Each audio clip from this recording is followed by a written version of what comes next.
All right, welcome on in to another episode of DCU Daily and Also Curious. It's a later start than usual, but hey, it's been that kind of a week, and we're going right into the week of Superman, the summer of Superman. We've been living it, we've been breathing it in each and every day, and well, today's show is going to be a lot of fun. And hey, it's 4th of July Eve, or depending on where you are, it might already be the 4th. Or when you're watching it, it might be the 4th. But in that case, of course, happy 4th of July to those in the U.S. that celebrate that or abroad. But otherwise, hey, it's a Thursday night, or early Friday morning, and we're gonna have a lot on the show tonight. We have a lot of Superman news. Did Wendell Pierce actually give up some hints that a sequel might already be in the works for Superman? We will talk about that. Of course, we have some updated numbers, and they're looking good for Superman's opening weekend. We also have a preview of what's going on this weekend at the box office with Jurassic World, Lilo and Stitch. Did it finally cross Minecraft for the biggest movie of the year? We'll get into that. And we have a number of quick hits, Brad Pitt talking about F1 and such. And yeah, we got a lot more news from the world of DC and Superman. So to do that and so much more, as per always, let's hit that news intro and get the show started. It doesn't seem to matter what I do. I'm always the number two. All right, mister, I need to paint my abs on to get nominated. You don't see Robert Downey doing that. You're kidding. You're kidding. I can't open the envelope without the... Warner Brothers is heading back into the Matrix with a new movie in the works. Wonder what other surprises are in store. I want to be Bruce Wayne. I like that. You're gonna love me. There's the shot right there. That. Okay, we don't need to see chords. Right there. You look ridiculous. Well, not no more, he don't. What, dude? I can barely understand you. Your accent's insane. What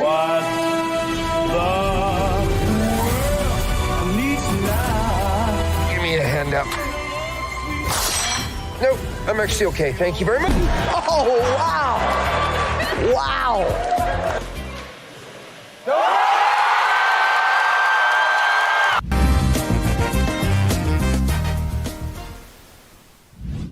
All right. Okay. Lots to get into today on the news. We have a lot of Superman news. We have DCU Daily, of course, coming up, the full 9 yards, the whole 9 yards, as they would say. So to do that and so much more with me, as per always, I've got John. How are you doing today? Hello. I am doing fairly well. I got your boy right back there. There he is. Wonderful. I gotta include more stuff, but until that point, hello. It's just me. But me is enough. Might even be enough. So hell yeah. Welcome to the show, everybody. We already got King's RI7 first in the chat. Man of Steel Magnolia is here as well. George is here, of course, watching all the way from the UK. Monique says, hello all, happy Thursday. I got Nicholas Holt's red carpet look wrong. I said Brioni, but it is Bottega Veneta. I hope I said that right. Bottega Veneta. That's actually really cool. Thank you for that insight, Monique. We really do appreciate that. We also have Steven in the chat. Hello, Steven. And we just got Manos dropping in, and Frankie is here as well. Monique's got a question for you. Where is your spoiled princess of a dog, John? She is downstairs, possibly in the basement because she's scared out of her mind because it's very windy and stormy out. So she's probably curled up on the couch in the basement or underneath my dad's desk. So one of the two. Very unfortunate, but she is a nervous Nelly. Yeah. It's all right. I mean, it is some rough seas, rough weather here where we are in Connecticut right now. So if I ever duck out for power, totally. There it is. You'll know why. We'll know. But John, Steven was asking, why are we late? Well, I'll be honest with you, Steven. It's been a long day for the both of us. We've been up to like a number of different things, and we were trying to make sure we were up a bit sooner. We were preparing for tomorrow's show as well because it's the 4th of July. So we were trying to get a head start on it because obviously we want to spend time, with our friends and family. We are in the U.S. here, at least, the two of us doing the show. So for us, it's a day off, and it's a Friday. It's a long weekend. So apologies for the late start, but we are here. Let's get things started, of course. I'll probably have a Zelda in my lap when we're reviewing Superman next week. But anyway, Jalen is here as well. If Superman makes $1 billion, Dan gets a bowl cut. Yeah, Jalen, I might actually take you up on that bet. If that's what it takes for this movie to make $1 billion, then I will happily take that bet. All right. So, John, without further ado, let's get started with the news. We do have bit of some somber news to get things started. Then we will dive into more of the box office and Superman stuff. But Michael Madsen, the actor known for Reservoir Dogs and a number of other Tarantino movies, like the Kill Bill films, the Hateful Eight, and Once Upon a Time in Hollywood, longtime collaborator with Quentin Tarantino. Michael Madsen passes away at the age of 67. I feel like that's still way too young. He was found unresponsive by deputies responding to a 911 call at his Malibu home and pronounced dead at 8:25 a.m. Los Angeles County Sheriff's Department spokesperson told The Hollywood Reporter, where we're getting this from. His rep at EMR Entertainment, Liz Rodriguez, told The Hollywood Reporter, "We understand Michael had a cardiac arrest." John, your thoughts on Michael Madsen, his legacy, and of course, gone too soon at only the age of 67. Yeah, it's, as you said, still like, obviously I'm not gonna act like he's like 25, but he wasn't exactly like 80 or 90. It was still kind of like that. He probably still had some decades left in him. It's a shame, but the only thing for sure in life is death. So that's kind of what it unfortunately is. It's sad to start off the show like this, but we do have to address it. And he was a great actor. I mean, Reservoir Dogs is one of my favorite Tarantino movies, and Hateful Eight might be my favorite in all honesty. But yeah, legacy of great films behind him. Sad days, but what can you do? Yeah, I mean, it's also just, you look at the breadth of work that he already had on his resume, and 67. Michael Caine's is still acting sort of part time at this point, and he's like in his 90s. So He's 90. he's and Clint Eastwood just directed his last movie. I mean, and he's well into his 90s as well. So clearly, he probably had a number of years ahead of him, but life cut too short, and you had to see that because it was a cardiac arrest. It wasn't, I can't imagine that's not a good way to go out, and but that being said, Quentin Tarantino and others in the industry who he left made an impact on, as well as the people who have watched his movies. We wish his friends and family the very best in this time of mourning, and let us. We hope that things will get easier for his. It's not an easy day to find out news like this, but. Best of luck to his friends and family in this time, and the very best wishes and condolences from everybody on the show. You guys are all in the chat saying rest in peace, and we do hope that Michael Madsen, is moving on to a better life. And with that, let us know in the comments, what was your favorite movie that he was a part of? Did he leave an impact on you? We would love to hear from you.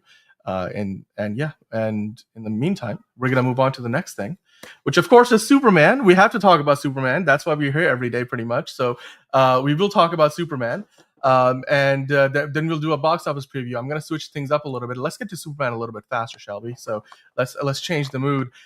John, as we do each and every show, we talk about all the different social media marketing that they're doing. There all these other collaborations, these brand activations, integrations, and well, the first one that we're going to get into today is something they're doing in Sydney. They're doing an official Superman movie cosplay competition at Supernova Sydney, and you see it here. This is from Screen Brief. He's in Australia, so he attended the event. You could see some of the highlights. Look at these guys. I mean, we're talking about... Look at these bulges. Look at these wonderful bulges. We were talking about the super fan on the red carpet in London yesterday, wearing the costume, and it looked really good. And obviously, he got emotional meeting James Gunn. He's doing the My Adventures with Superman. Yeah, he is. Yep. By the way, Fiona in the chat. Hello, Fiona. Hello. We also have Caleb in the chat. Yeah, I mean, I think that was a bit exaggerated, and the internet, that plays the game of telephone. We did address this on yesterday's show with James Gunn's comments. Fiona mentioning that Kill Bill was her favorite movie that Michael Madsen was a part of. We got Pacerland in the chat. I don't know if Michael Madsen did a video game voice, but possibly. I'm not as familiar with his work outside of the Tarantino movies. But John, what do you think about this competition here? Again, they're not even going to Australia for this tour, but clearly there's a lot of fans out there, and this is an officially sponsored competition, so it looks like Superman still has a big presence in Australia. I will try to get. I mean, maybe for Halloween. I don't know. You would have to really convince me. I mean, Fiona's a person to talk to, but anyway, Superman costume. Where would I get it? Didn't they shut down Party City? I don't even know if that's a thing anymore. Look at that booster. The face looks a little wonky, but outside of that, he's looking good. Looking good. You got Nelson in the chat. We got Movie Spud here. Rest in peace, Madsen. Thank you, Nelson, for that. Enterprising is here, late to the party. That's okay. The party's Not just too getting late. started. It's okay. It's just getting started. Don't you worry. We are doing great. I hope you're doing okay, Enterprising. John, this is again just oh my God, is that what is this? It's Superboy. It says it's a super ninja costume. Oh my God, I need a replay of this. For a second, I thought that was like Tom Cruise showing up on stage. Like, that's 90s Superboy introduced in Death and Return of Superman. Dang. Wow, that is wild. Okay. Holy cow. I just want to say hello to everybody I haven't said hello in the chat. Thank you guys for joining us. Hit the like button while you're at it. Of course, we're only just getting started here. We have so much more to get into. I haven't had a chance to watch this whole thing through, but I can just tell you already, so many of these costumes, you could tell, like, it's impressive. Like, that one looks like it's straight out of the Supergirl TV show. A lot to get into here. And if you guys are fans, go to Screen Brief's account on YouTube and check it out. Is that meant to be Lois Lane? No, that's supposed to be Kara from My Adventures with Superman. That's her civilian identity. Oh, okay. Interesting. See, I mean, it's just the depth of character. Holy cow. Who is that? Now tell me who the heck is that, John? Prankster? Okay. So much spandex. Keelan saying, and now they're saying he's trying to damage control. These interviews were probably recorded. They were. The press junket interviews were all done on the same day. So it's not about damage control. He just made one tiny comment. I think it was the Real Rejects. I like that suit, the Man of Steel suit. It's a little dark. I mean, I don't know. Was that the Riddler? I don't know. Well, John said it was the other guy. Either Prankster, Toyman is probably another really good one. Maybe Jimmy Olsen. Yeah, could be. Now, there was a bulge on that suit. All right, moving on. I think I've seen enough. The next thing.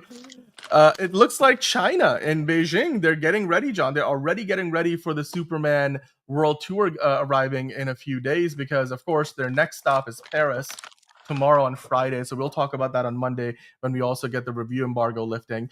But then Superman's World Tour continues from there, and they will come stateside. They will do LA. I was actually just talking to Bridget earlier, and she found like a website where they're basically asking, like, you can request access to the world premiere in LA. So she requested some tickets, and fingers crossed Bridget might be able to go and then give us a on the ground report. And of course, we will have all four of us, Bridget, myself, yourself, John, of course, Liz, and then actually Fiona as well. So 5 of us doing the review for Superman, a spoiler-free review on Tuesday, and then Friday we will have a spoiler-y conversation. But as I was mentioning, Superman's World Tour goes by Los Angeles, New York, on the 7th and the 9th, respectively. And then on the 10th of July, the day before Superman officially comes out here, but July 10th, a lot of people will go see it anyway because it's Thursday previews day. That's when Superman drops in Beijing. So they're getting ready for that already. You could tell that China's already ready. I mean, it's quite the tour already. And we haven't even hit half the cities. And I'm just like, can't get enough of Superman. And quite frankly, I'm having a hard time keeping up with everything for the show, guys. It's hard to get all of these pieces in. But China, if China likes the Superman film, like Frankie's saying, it will definitely go over $1 billion. Because, I mean, hey, you look at Mission Impossible that just came out, the last Mission Impossible movie, it did really, really well in China, and that gave it like 10% of its box office, I think, roughly. We have seen, like, other DC movies in the past, Marvel movies do really well in China. So China is a big market, so hopefully it will do well. Obviously, we will be covering. But here's the thing: it's not Fast and Furious or Transformers, so they probably won't like it as much. Yeah, but still, I mean, I like the fact that the Superman movie. I'm just kidding. Okay, all right, you're being facetious. All right, it's too late in the night, man. Get out of here. Okay.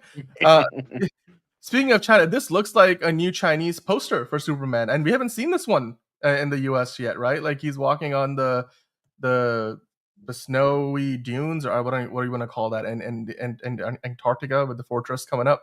Looks pretty epic. I This love looks this. pretty fucking awesome. It kind of It reminds me looks of the really good. scene Zack Snyder mentioned here. Get ready, folks. But it reminds you of the scene with Night Owl and Rorschach. I think it was Rorschach that Yeah. were walking to Ozymandias's fortress. So, you know, that was kind of gives me that vibe a little bit. But yeah, this is really Yeah. cool. It Stinks is here and saying that James Gunn hates Indians, he's a racist. Look, we have addressed this before. I mean, you guys in the chat are welcome to tell It Stinks what's up, because we have talked about how James Gunn made that one-off comment. It wasn't, directly meant to offend anybody. He just happened to say, I guess the first thing that probably came to his mind. It's not meant to be racist, but I can see how it would come across that way. Hopefully, if he is asked about it directly, he'll address it. But quite frankly, since those press junket interviews, James Gunn has been on the tour, so he hasn't had really time to address it, and I feel like nobody's really asked him about it yet. So we'll just have to wait and see if that changes. But until then, hey, thank you for stopping in. It Stinks, and we're glad that you're here on the show. Moving on to the next thing, John. The co-CEOs of DC Studios were also on the red carpet in London. Speaking of London, of course, Peter Safran and James Gunn both there. We knew JamesGunn was there. I didn't realize that Peter Safran was also there. Peter Safran rocking it. He knows how to and the not so cash. Get a good suit. And I like the pants. What did you call that? Pleated pants, or like it's just with the pleated. Yeah, it looks great. It looks great. He's looking very fashionable. Bash saying there's a review out there saying Superman is a nail in the coffin is bad. I haven't seen that. You let us know where you saw that, Bass. Is it because it's? So far, I don't think you can really even put your full review out. The embargo's up, so somebody did. It's, either they're breaking their NDA or they didn't actually see the movie. And you know what? Honestly, nobody has seen the whole movie yet, outside of a handful of people who have worked on the film. And so everybody who has seen any part of it has only seen the first 30 minutes. So I don't think I don't think there's a review out unless they're breaking their NDA. It Stings saying the comments spread quickly on social media, especially in India, as reported by India's Financial Express, where some accused Gunn of being dismissive and racist. Critics said his remarks stereotype. Yeah, look, I understand that, but it's, again, I really feel like it's getting blown out of proportion. It's one of those things is where John Cena had to apologize to all of China because they got offended by something he said, which wasn't meant to offend. But in any case, I understand the context. It's taken out of context. Or if you just read it as opposed to hearing him say it, you might think that it's a problem, and that's fine. If you are from, I'm from that part of the world, so like I understand. Like you could take offense to that, because if he was saying something to the lines of, I don't know, if you're from the UK, some like British 12-year-old kid, I'm like, we'll just have to wait and see if he addresses it. But I don't think James Gunn is a racist just for saying something like that. So it's, if anything, it's a Freudian slip. So anyway, Monique was saying that Peter Safran looked like a Tom Ford suit. Tom Ford suits are great. The review is from the Daily Beast, who hates Gunn. The Daily Beast, you mean like the website Daily Beast? John, do you mind looking that up? I don't know if that is the thing. We'll investigate that. Don't you worry, guys. Look, exactly. Look, here's the thing. It really doesn't matter what country he said. It really doesn't. Yeah, exactly, Patreon. Somebody broke the embargo, so somebody did, or they're lying. Daily Beast broke the embargo with like a very terrible review, and then they deleted it. Good, because somebody from Warner Brothers PR probably got to them and said, "Look, we're gonna sue you for all you got, and for all $3 that piece of shit exactly. website rag fucking has." So it's like, way to go, guys. Yeah, it doesn't. Yeah, like it's. Why would they do that? Like, why would you do that? Like, because they probably don't get any access anymore. Guess what? We're talking about it. We're talking about their stupid review and their shitty website. So let's move on from it, so we don't give them any more traction.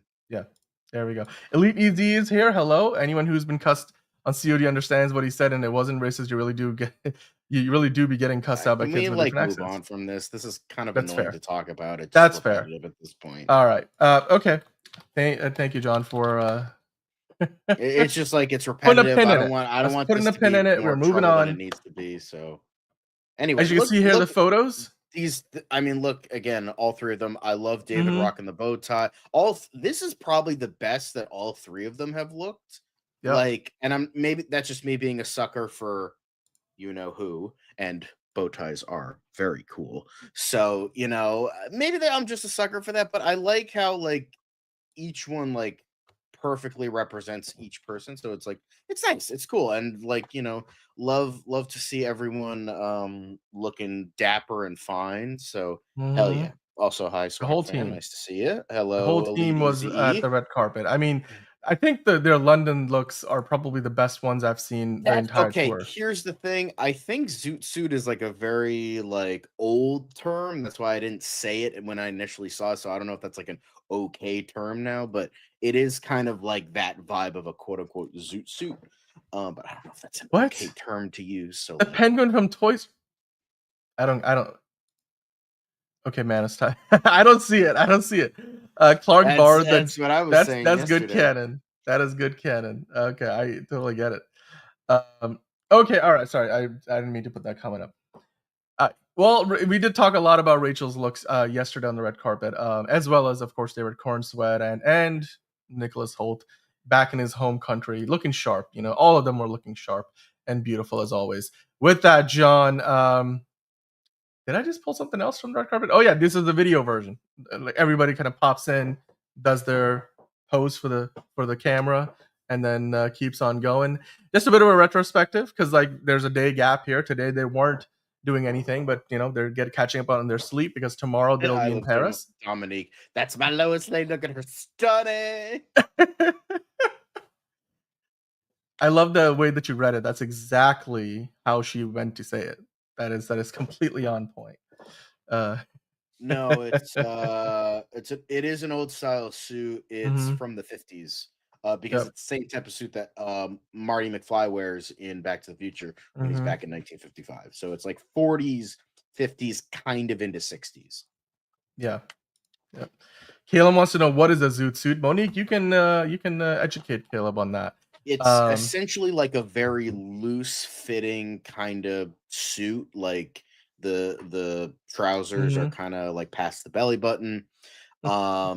And he's just like very loose, like the tie is like past essentially it's just a very like kind of baggy suit. The reason there is like kind of like a controversial thing is like it's attributed to like Hispanic people, and Mhm. the term zoot is like derogatory. Again, we're trying to push back the race crap, so let's not get into that. Yeah. But I I'm will just say though, saying, you know, yeah, great looking, all three of them. all three look All great. five of them, I would say. Yeah. Rachel. I love Frankie's comment. That's great. There you go. Yep. It make it a little more breathy. That's the way you do it. Trousers. Prefer It's like stay with me. It's like when you're there in the car and Batman Begins. case your neck gets a little chilly. Good. Actually, Okay. it ain't stupid. But Bash Reeves, I didn't see David Cornsweat anywhere saying he'd like to play a rated R Superman. Let us know where you saw that, because I've been following all the interviews they've been doing. Obviously, I can't have seen everything because they've talked to so many journalists on these red carpets. But Bash Reeves, if you know where that comment is coming from, let us know. In the meantime, John, remember the other day we talked about how they were showing the whole cast and The crew, hot toys, yeah. the hot toy of Superman and Crypto, actually. So we've got some closer looks. Like, of course, you saw them looking at it like up close, and they were like, "Oh my god, look at the detail!" And now we've got these up close and personal, if you want to say, photos. And quite frankly, this looks more detailed than the actual photos we have of the real David Cornsweat wearing the real suit. It is insane. Look at the sculpt on this, the texture, the detail, the colors. I've got even more photos than that. Look at this. It's the whole set. You got Superman in there, and you've got Crypto in there. He's There's looking really good. options. Sometimes, once in a while, Hot Toys deliver something that's like ever so slightly off, but here it's fantastic. Like, I'm not interested in like collectible figures, but this is like even like look at the torso where like the wrinkles where he's like where he's like twisting his body and like the ring like God like it's one of those things I respect in terms of Hot Toys and Sideshow where they just like that attention to detail is just brilliant. Yeah, no, absolutely. I mean, this looks fantastic. Look at Crypto. Oh my God, Crypto looks so cute. Love Crypto. Um, Hey, we got Dude in the chat. Dude, what's up? Literally, that's his name. Dude, saying people are hating on this film far too much. It's just a movie. And while I know that some people don't have much in life to look forward to than films, we'll have alternate Superman in the future. Kevin here saying Jurassic World Park or Jurassic World Rebirth going to take away some of Superman's box office. We will talk about Jurassic World's box office in a little bit. That's actually the next segment on the show. So Kevin, do stick around. But welcome on in. And of course, thank you, Dude, for stopping by. Look. There are some people who are going to hate on the movie just because they want to. But honestly, our assessment here is go see the movie and enjoy it. If you don't like it, then, make that judgment for yourself. John, this particular pose, you can see it. You can see it. It's really, really, it's right there, John. It's right there. You could completely see the bulge. But anyway, the pose is that Superman pose with the flying. Are you flashing it right now? That's great. Well, that's great, John. Flashing that bulge, am I right? This is DCU Daily After Dark, so I guess we could. Oh, look at that pose. I mean that one. I mean, okay. Now they're not even trying to hide it. We are getting McFarlane's Superman toys. That we was have talked about those, yeah. The list of McFarlane toys was the thing that leaked with the kaiju and shit like that revealed like Ultraman and shit like that. We didn't believe it was real, but it turned out to be real. Yep. Yeah. And you know what? There's a ton of them. If you go to McFarlane's website or if you go to their Instagram account, wherever you go, they have like 20 different, toys, including multiple versions of Superman too. Okay. So Caleb is saying that the Daily Beast apparently misread the date, the embargo date, and uploaded the review early. Okay, supposedly. I'm like, that is BS. Like he misread it, but what, by 4 days? Like July 4th and July 7th are not the same thing. The cape doesn't look effed up, I wouldn't say. I mean, actually, the texture is quite nice. I mean, it's not cloth. It's like this is sculpted, right? So there's going to be some things that won't look exactly the way they do in real life. So, hey, Dude is enjoying the stream. All the AI videos of Reeve back to Superman are damn good. I mean, I'm sure somebody will create a OG Superman versus Reeve Superman versus David Cornswell versus Henry Cavill. But Superman fans are eating well. So we're gonna talk about Jurassic Park or World in a little bit. A 3 is the 8 cut in half. Oh, I see. I that's dumb. That's dumb, man. Just like whoever this person like did it, then they need to read their dates more closely. You can't like ruin people's enjoyment of a movie simply because like you couldn't read your dates right. Because especially in this case, there's a lot of legal trouble they probably got in because of it. So, but yeah. Anyway, a stunt for reviews. They need to be. Could be a stunt. We don't know. I mean, maybe they were being. Maybe they actually did misread it. Who knows? Who fucking knows or reads the Daily Beast for fucking movie reviews? Come on. Exactly. They're not the people that I'll be trusting for my taste in any movie, quite frankly. But you know what? I did find the article about David Cornswell saying like he wanted to do a rated R Superman. We'll get into that in a little bit, so don't you worry, guys. We'll talk about it. But this here is probably the cutest thing you're going to see on the show today, which is the Posh Peanut collaboration with Superman. So you can get yourself some, what would you call sleepwear for the kiddos? Pajamas. There you go. Looking cute. This is looking more like classic. Cute. You got the boots like too, the and you just slide off. There you go. Crest. Yeah, they look so cute. Oh, they got the cape. It's detachable. I'm pretty sure I had something like this when I was a kid. Like I'm pretty sure I had Superman pajamas, and it did have a detachable cape because my mom was like, "Okay, you can wear like the cape when you're like in your pajamas, like when you're up, like woken up. But when you're going to bed, you have to take that off because you could like Thank you. strangle yourself in your sleep. So it's good that they have that detachable. It detaches. It's also Velcro, so it will come off pretty easily. Like if you sleep with it, you'll probably snag it off if you like are on your back and then you turn. It will probably come off pretty easily. So yeah, loungewear. That's what we call it. Smacky is a bit lost. Hello, Smacky, by the way, saying what is happening. So yeah, somebody at the Daily Beast apparently misread the embargo date and uploaded their review early, and then they took it down 10 minutes later, realizing that they'd made a mistake. They probably heard from Warner Brothers marketing and PR saying, "What are you doing? Do you want to lose access or whatever?" All that stuff. So anyway. That's what happened. But, it was only up for 10 minutes. I'm sure somebody took snapshots of it. And, if you want to spoil the movie for yourself, do it at your own pleasure. But we're certainly not going to talk about it here. But this, again, super cute. Can't wait to see more of this. We've seen so many collaborations. I mean, look at this. This is from the press junket when the Real Rejects got to go and talk to the folks. It was a Real Rejects interview, right? Where James Gunn supposedly, he said that whole line that everybody's calling him a racist for. But they also got to take photographs of all the different set pieces that are there, like the Havoc in Metropolis. At first, I thought that was Metallo. Then I looked closer and I'm like, that's the Hammer of Baravia. So we're safe there. This photo's kind of nice. I like the look on Crypto's face, looking cute. There were so many things there, dude. There were comics.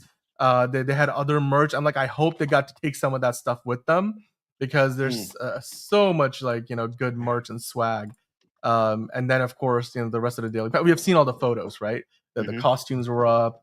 Other super fans are there. That's a really nice costume. She's got the My Adventures with Superman S almost, unless that is the new S just flipped backwards. Okay. But yeah, looked great. Oh, there was a cute doggy there too. And everybody got a press pass. Nice. Good on them. But John, Steven's asking how many days left till Superman comes out. You want to do the count? If you're going to see the Amazon Prime premiere screening, for the normal day for us Americans, it is exactly I would say really Americans, specifically the East Coast, 7 days. For the rest of the country, it is 8 days, and for people with the Prime, it's 4 days. So it's like a whole bunch of different things. But for the people, so it's July 4th for us right now. So it's happy 4th of July to those who celebrate. Yes, happy 4th of July. So light your fireworks responsibly. Be safe. Don't be an idiot. Yes. Hit the like button. That's a very safe thing to do. But I was gonna say, as far as overall, 4 days left from the Prime premiere screenings, the early screenings in the U.S. on Tuesday, and depending on where you are, because in France it drops on the 9th, so that's 5 days. And then for most everybody else, it's going to be 6 days away. You can go see it as early as Thursday, 7 days if you're waiting for Friday. I know one of you guys are seeing it on a Saturday. I think, was it Frankie who was, or Enterprise? One of you guys are seeing it on a Saturday. So for you, it's still a little over a week away. Jurassic Park was the only dinosaur movie I like. We're going to talk about that. Don't you guys worry. We're talking about Jurassic World in a second. July 11th is James Gunn's dad's birthday. That is very significant, and that has at least played a part in why Superman is coming out when it is. And hello PLO, America. That's it's America Day today, if anything. So we're getting an early start with the live stream here. Bass Reeves saying we already had a serious Superman. If he wants to go back, we don't need a reboot. I'm going to bring that comment a little bit later because I did find that story. Frankie's seeing it on Saturday. So Frankie's got a week to go, a little over a week. Enterprising seeing it on a Thursday. So you got just about a week, or less than that, on the 10th. So you're going to see it on the 10th. Monique saying no fireworks where I live, which makes my doggo happy. Yeah. I always get scared. It's like, it's overwhelming, all the sounds and, it's the noise. I'm sitting the 4th out just working and sleeping. Dude, aren't we all? I mean, I'm not going to be popping any fireworks. I'm just going to have some good food, chill, be on the show and talk to you guys. But other than that, real chill. July 8th is David's birthday too. That is nice. I didn't realize David Cornsweat's birthday is on July 8th. All right. So that's a big week. We got James Gunn's dad's birthday. We got David Cornsweat's birthday. Superman's coming out. It's going to be a really, really amazing week, guys. So, rated R does not mean serious. And it could be like Deadpool too. So speaking of which, before we get to this stuff, let's talk about this rated R news. Not the news itself, but the fact that David Cornsweat wanted to see a rated R Superman project, or he does want to. And of course, then James Gunn talking about his Bollywood influence, which I like. I love Bollywood. I grew up in Bollywood movies, and they're hit and miss, but I still enjoy watching them. So let's talk about the David Cornsweet quote, though. He said, "I would love to see the Superman in a rated R project, and in a thing like Lantern, where it's that true detective feel. We don't know yet if Lanterns is really going to be rated R or not." But then David continued to say, "TVMA, right? It's not a movie." But David continued to say, "In spite of how bright and playful this version is, I think there's room to be flexible." So essentially, what he's saying is, look, he's okay with a rated R version of Superman, but I think what he's trying to say is the mainline movies will probably still be just the way this movie is for the most part, but then they could do like a more hard art, like maybe if Superman has a cameo in Peacemaker, right? Or if he has a like you said in Lanterns, depending on if that is going to be a TVMA. Maybe the Supergirl movies, it's not going to be rated R, but maybe the Lobo movie will be rated R. Maybe Superman shows up in there, and yeah, that could work potentially. So rated R doesn't mean serious either, but I mean, Bastries, we did get a very serious Superman in Henry Cavill. I don't necessarily think that's where David wants to go, but yeah, I mean, if he wants to play a darker version, that just means he's aware of certain fans too. That's also true. So he knows that people want different versions, and I'm sure we're gonna get it. We got Nico Spez in the chat saying this movie is going to suck. All right, well, you know what, man. You're welcome to go see it and make that judgment for yourself. But we are here to celebrate our love of the movies that include Superman, and we all want to go in there and hope for the best. But of course, if the movie is terrible, then we will tell you about it. We see a lot of you guys watching. Of course, hit the like button if you're here. We do appreciate that. But John, your thoughts on a rated R Superman? Do you think he means it, like he's saying in a Lantern show or another project? But do you really think Superman, like David Cornsweet, wants to do a rated R Superman movie, or he just wants to kind of like play around in these different corners of the DC universe? I that think, could be rated R. It's entirely possible that he wants to do something. I think you can still do like like stick with that character, but do something R rated. Like for instance, like I remember like a really good idea I had was in regards to like a Superman like horror movie, and with like Mixus Spitlick as the villain, where it would be this like mind bending, like Chayefsky inspired movie where it was like this otherworldly kind of fucked up horror kind of world that Mixie brings Superman into, and like doing something like that. So I think that would be really, really cool, and you could do something like that, but still stay true to the character. It's just the things surrounding him is R-rated, and I mean, also Bass, he admitted that like he knows that Superman is a bit goofy. In fact, he chose to like he basically convinced James Gunn to do the trunks. James Gunn couldn't figure it out. He was like, I don't know if we can make that work. But he said, you know what? We want to make this Superman friendly to kids, and so we want to make him look a little bit goofy. Otherwise, his costume looks like it's some kind of military gear. So he knows that. I don't think he's been shy about that at all. But yeah, I mean, George saying so, Bass, you're just a hater. I don't think Bass is a hater, but I mean, hey, George, I know you're excited. We are all excited about it. I think one of you guys was mentioning July 12th is Rachel Brosnahan's birthday, so a lot of birthdays next week connected to this movie. Rated R superstar Adam Copeland over in AEW. I'm sure they just did a whole crossover with promoting Superman at the event that AEW did this week. Haters want Superman to be so bad, I still can't understand.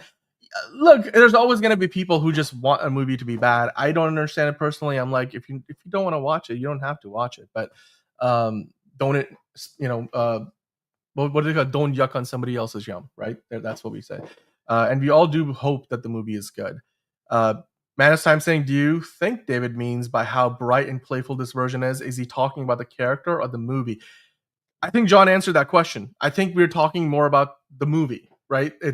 And rated R doesn't mean it needs to be dark. They're killing people and stuff like that. Rated R could be Deadpool, which has a lot of bright moments, but also a lot of dark moments. It has a lot of gory, blood, violence, and stuff like that. But they had nudity and stuff like that too. So, and swearing and stuff.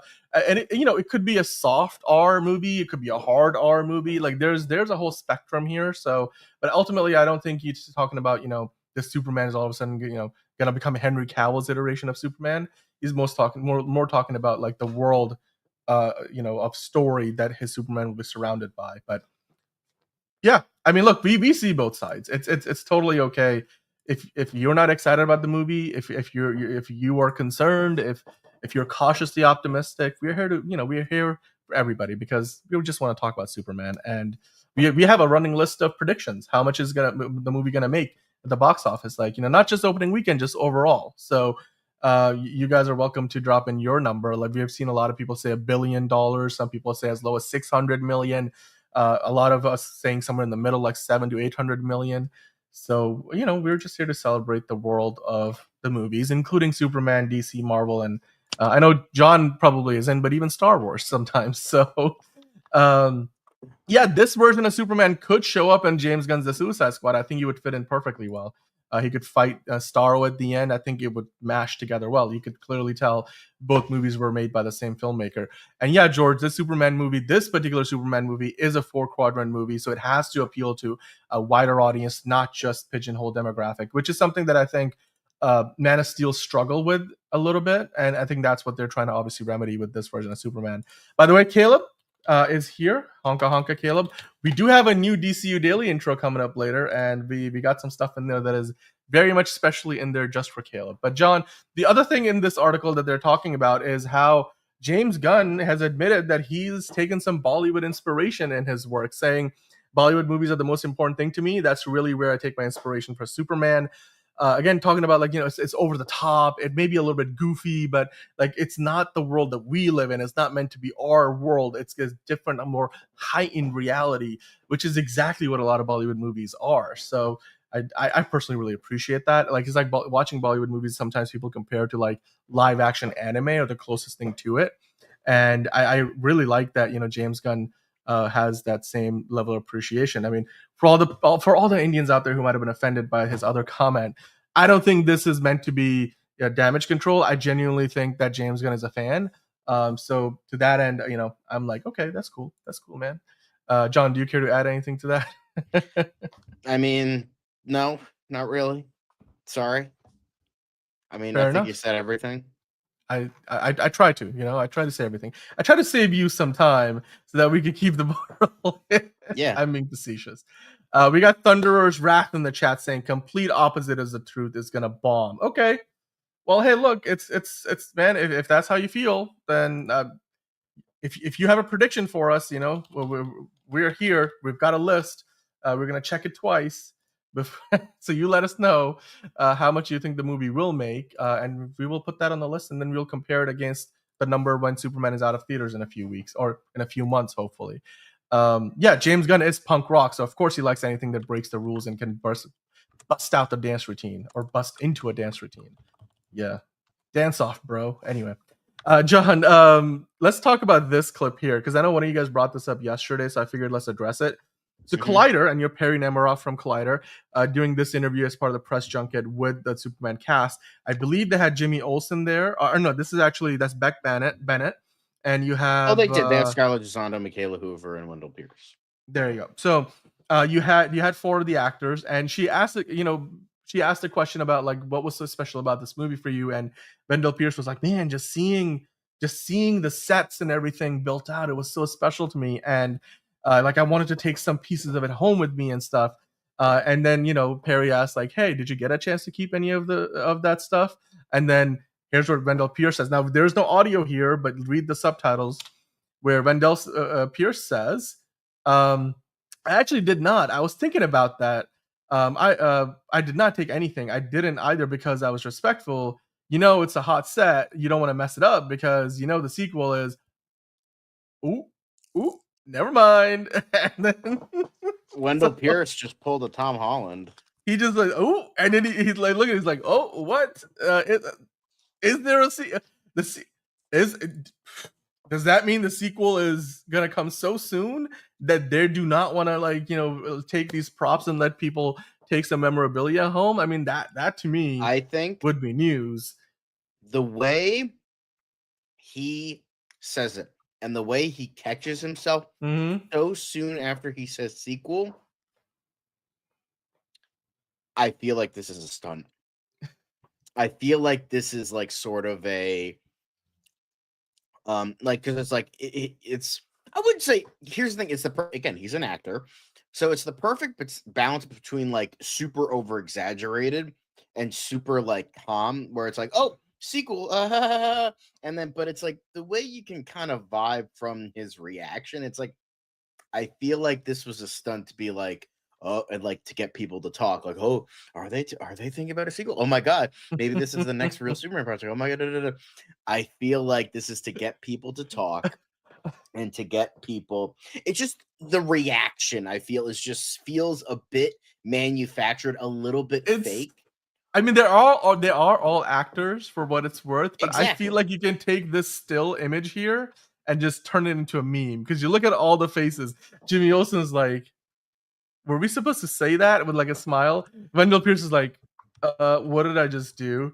Michaela Hoover's like, ooh, I don't know if you were supposed to say that out loud. Beck Bannon's like, of course, Perry, you of all people gave it away.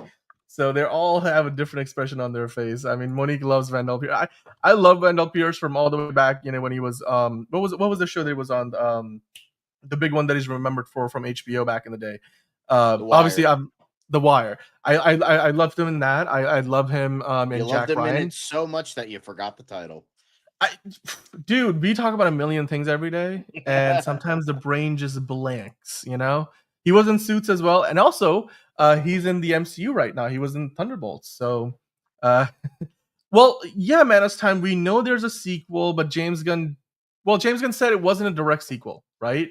So I don't know what that means. Are we getting a Batman v Superman: Dawn of Justice? Are we getting another one of those? But yeah. The heat is off of Tom Holland for a second. Exactly. Good for Tom Holland until he does his next interview after filming The Odyssey, and then he'll get a call from like the flip phone that Christopher Nolan has, like, Tom, what did you say? And then what did you say, Tom? I can't do Christopher Nolan's accent. Whatever. I respect like his respect for his character. Exactly. The Wire was the show, Elite Easy, as Monique was saying earlier. No, that was David, or not. The Shield. Michael. What is his name? Michael. Was it? Hold on. Wasn't he the guy from? Wasn't he the original Thing? Michael Chiklis. Michael Chiklis. That was it. Yeah. I was thinking Michael Cudlitz. No, that's the guy from that's Lex Luthor. Nope. Michael Chiklis, the OG. The Thing. Similar names, okay. No, it's completely fair. He had a thing that he did like this anthology show on Fox a few years ago that I saw. It's probably been more than a few years, but anyway. Yeah, Wendell Pierce is awesome. I think we can all agree. But anyway, it is. Swag fan saying, hard for me to say they're actors, but it could also be an honest mistake, just not taken too seriously. Yeah, could be. I mean, it could be. I hope James Gunn knows. I hope James Gunn signed off on this if it is a stunt. Yeah. He was a great thing. I think Michael Chiklis did a great job in that role. Bennett's face where he's like, dude, come on, really? You're really fucking saying this right now? Yeah. Yep. But yeah, I can't wait to see Perry Nemiroff's review as well. She does great reviews.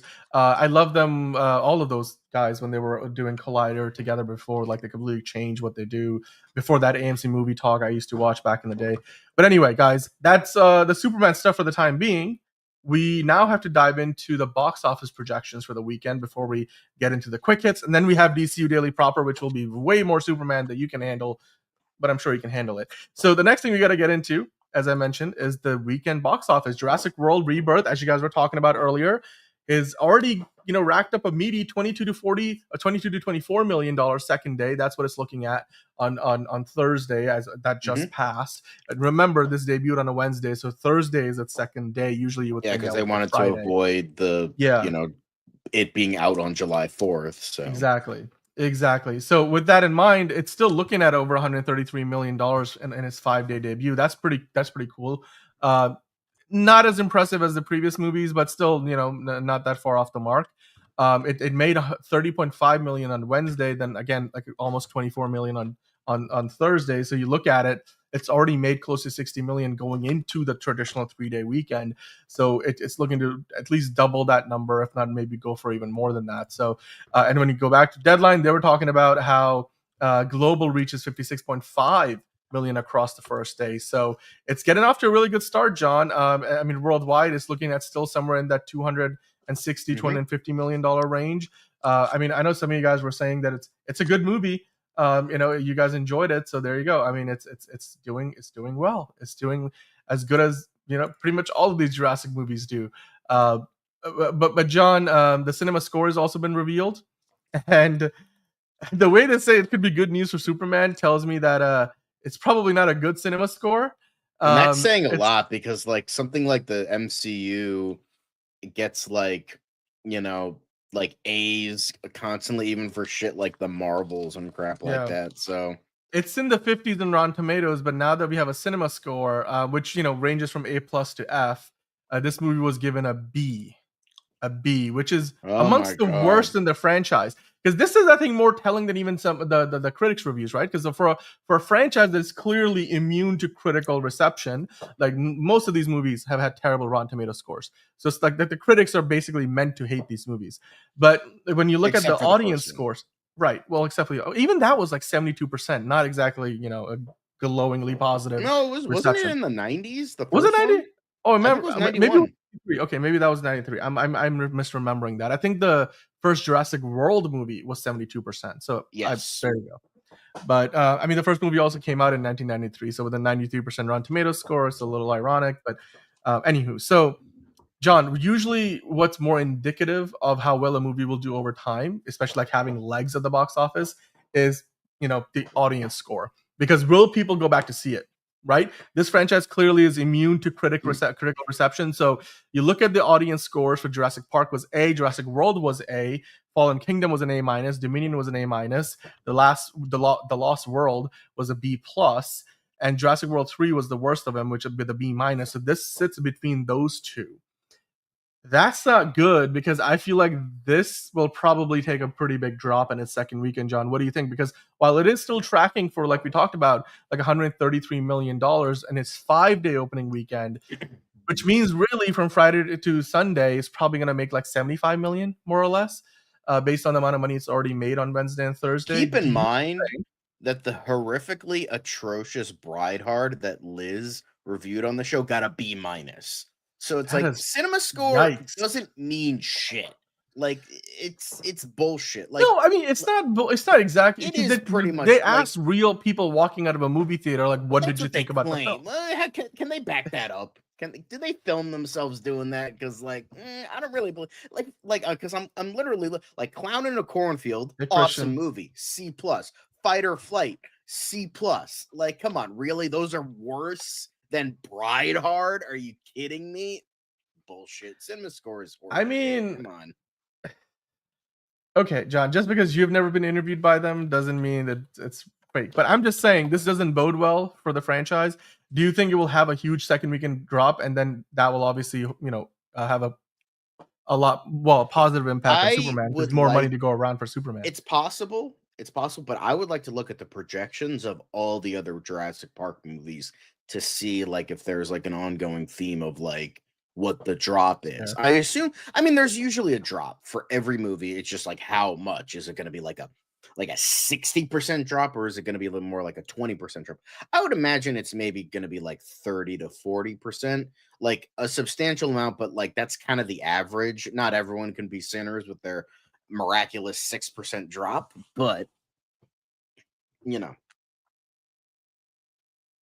Yeah. Well, we're just gonna have to wait and see. I personally think the lower cinema score means it's gonna have a pretty precipitous drop for next week. Well, and Superman probably then be able to take that that gap and make that extra money that Jurassic World would have otherwise made if it was good. I will say though, I know one of you guys mentioned in the chat that there was a rumor that Palm Clemente might be playing Huntress. So Manos Time, we will bring that in later on because you're not done talking about DC. We were just talking about some Superman news. We usually like to split things up, so we will get back into it. So don't you worry, Manos Time. We will get back into that. We will talk about the rumor that says Palm Clementif might be playing Huntress, which is, again, a rumor for the time being. But to answer Steven's question, Dan, I thought you were going to watch it, the Superman with John, and are you doing a spoiler stream about the movie? Yeah, so next Friday, we're going to do a full spoiler review. So we're going to have a whole long discussion. You guys can be here. We'll talk for like 2 hours about it. But on Tuesday, when we go see the movie, I mean, I'm going to see it with Fiona. John is going to see it with his. John, are you seeing it by yourself or with friends or family? I'm seeing Prime, the Prime one by myself. Tuesday one. Then I'm seeing on the Friday. I'm seeing it with my parents. There you go. So yeah, we're gonna see both. We're both gonna see the movie multiple times. So Tuesday we'll have a non-spoiler review, Steven, and then Friday we'll do a full spoiler review. So all right, now the last thing I wanted to talk about in the box office report is Lilo and Stitch has hula danced its way past a Minecraft movie, finally giving Disney the highest grossing movie of the year to date. Again, this number could change if Superman makes $1 billion, but now Lilo and Stitch has crossed the $957 million mark, John, which by a few $1 million gives it the edge on a Minecraft movie, which still stands at $954.9 million. What are your thoughts? Do you think this was just a matter of time, or are you surprised that Lilo and Stitch outperformed Minecraft? I mean, quite frankly, it's still playing in theaters, whereas Minecraft is still now streaming. So do you think $1 billion is in the books for Lilo and Stitch?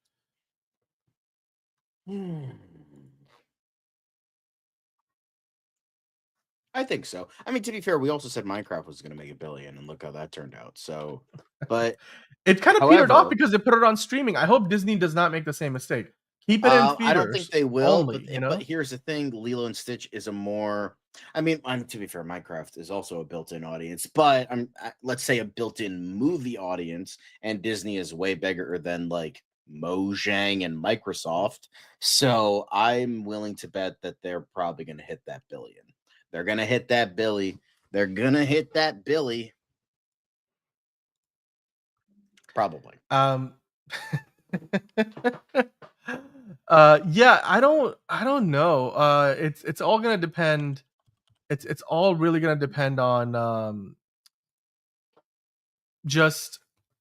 again, like if they put it on Disney Plus, like it's not going to happen. And then just how big Superman is, just how big Fantastic Four is. Will Jurassic World make a difference? I think all of that will come into play. If they count streaming, yes. Box office only, no. Exactly. Well, ultimately they will count everything, but for the timing, we were just talking about the box office. Yeah, I mean, they will make more live action remakes because, quite frankly, people don't go see the original stuff like Elio. So, although Elio wasn't half bad. But guys, let us know what you think about the box office report. Are you surprised that Lilo and Stitch is now the highest grossing movie of the year? It's crossed Minecraft movie. Do you think Superman or Fantastic Four or maybe even Jurassic World Rebirth can cross that number eventually? So let us know in the comments down below. Right now, we're going to move into the quick hits. So let me load those up. We got some Brad Pitt stuff. We've got some movie casting news. So let's dive into that, shall we? Let me find the music here. We've got the quick hits music loaded up. The Bossa Nova elevator. John, let's talk about the quick hits, shall we? The very first story we have is Brad Pitt saying that he and Tom Cruise backed out of starring in Ford v Ferrari after Cruise found out he wouldn't be driving much. Are you surprised? Because, literally Tom Cruise, all he does is, drive and fly and pilot, planes, trains, and automobiles. And if he can't do that, then he ain't doing your movie. So yeah, so the ego I'm not is surprised. Primed here. Yeah. So yeah, that makes sense. Yep. They loved going go-karting after their movie that they worked together in the 90s. What was the name? It was something with the vampires. But anyway. Interview with the Vampire. Got it. Well, A Man on the Inside has added Jackie Harry to season 2 cast. Are you somebody who watches this show, A Man on the Inside, John? Never heard of it. Don't know who she is. So yeah. I have seen the trailers for this, but Ted Danson, I haven't seen the show myself. So looks interesting though. Anyway, moving on to the next thing. South Park creators, John. Remember how I mentioned they weren't happy with the overlords at Skydance and Paramount? Well, the creators recently said the merger is a shit show and is effing up their show. We know season 27 has been delayed now by 2 weeks amid a streaming rights battle, which we covered a few days ago. In addition to that, Andy Samberg's new show Digman's season 2 premiere has also been pushed to follow the South Park season 27 premiere, which is, I just mentioned, pushed by a couple of weeks. So Digman will now debut on Wednesday, July 23rd at 10:30, and then after that, right after that, it will be actually coming in right after South Park. So right before that, you'll get to see the new season premiere of South Park season 27, and then Digman. Are you surprised by any of this? No. I mean, the delays continue. Corporations doing dumb shit. Yeah. And this great legendary show has to be caught in the crossfire. Well, South Park, nobody gives a fuck about Digman. Never even heard of it. Don't know. By the way, I wanted to quickly address the Mandalorian movie trailer question. I don't think we're getting a trailer for the Mandalorian and Grogu until at the very least Comic-Con, and probably even then they might save it until like when Avatar comes out this December and tack it on that behind that movie, because that's gonna be the biggest thing Disney puts out this year. So I wouldn't put it any sooner than that. You know, Comic-Con might be too early. So yeah, because it's a year out, dude. So they don't need to put a trailer out right now. But hey, you know what? LA, we've talked about how they've been working to bring more film and TV shoots back into the state of California. So Gavin Newsom, the governor of California, has signed a new $750 million tax credit to try to bring jobs back into the movie and film industry. Now, this here is not like they're starting from scratch. The previous incentive totaled out to $330 million, and now it's been up to $750, so they can be more competitive with New York, Boston, New Orleans, like in all these other cities, Atlanta, that have taken a lot of production away from LA. John, are you surprised that this finally passed? No. And do you think it's going to have a positive impact? I mean, California's pretty desperate right now. I mean, with the fires and people leaving and corporations leaving. I mean, obviously they still are making a ton of money in terms of mainly like food for the rest of the country and all that. But I think in terms of the entertainment, that's a big thing. That was the LA dream. That was, Hollywood. Oh my God, Yeah. Hollywood, baby. So, they gotta really get back to that, and they want to persevere, and they want to, bring that back. So they're trying the best they can. Yeah, absolutely. Fair enough. Fair. And you know what? Good deal to LA for getting this. It's not easy to pass legislation these days. And it's not easy being green. Exactly. What is Skydance? Ask Elite Easy, and how do they have money to merge? Skydance is owned by literally one of the richest people in the whole world. What is his name? The Ellison family, right? Like David Ellison is the CEO, and it's owned. Larry Ellison, basically owns the company. Larry Ellison is, got a net worth of $253 billion. The dude owns Oracle. And that's basically where he made a lot of his money. And they've been funding Paramount's movie slate for a long time. You have seen their logo, I'm sure, many a times. Mission Impossible, like all the big Tom Cruise, Top Gun, Maverick, and now they're merging with Paramount, so the two companies will become one. I don't know what the name ultimately is going to be, but we'll get to find out soon enough when hopefully the merger finalizes. Skymount? No, they got to keep the Paramount name. It's like the oldest studio in Hollywood, one of the oldest studios. Like, you got to keep that name.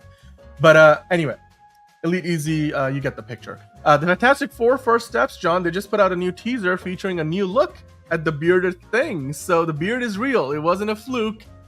We also got the official rating, which, surprise to no one, this movie is pretty much going to be a PG-13 movie with action, violence, some language. So, we knew that. I mean, I would be surprised if it was Every PG. superhero movie is PG-13. Exactly. But like I said, they did put out this new teaser, which has some new shots that we haven't seen before, including a new angle at the thing destroying those pillars, more shots of all the characters, quite frankly. It's a and bad more of plan. It's a stupid plan. Again, I feel like even if this movie sucks, You're welcome. The Johnny and Thing dynamic is gonna be fucking amazing. I can't wait for that. It's clobbering time. No, that's just a thing for the cartoon. Yep. Sky Mount sounds like a Daniel Craig. Yeah, No, maybe that like the porno version. What are you talking about? Thank you, John, for saying it's something that we were all thinking about. Speaking of saying things that we were all thinking about, dude, the cast of this Street Fighter movie keeps growing, and it's become, quite frankly, one of the most star-studded packages in all of Hollywood now. I know Legendary is working on this alongside Universal. We have seen so many names join the cast recent times. These are all the characters that we have so far seen join the movie. Now we know who's playing who.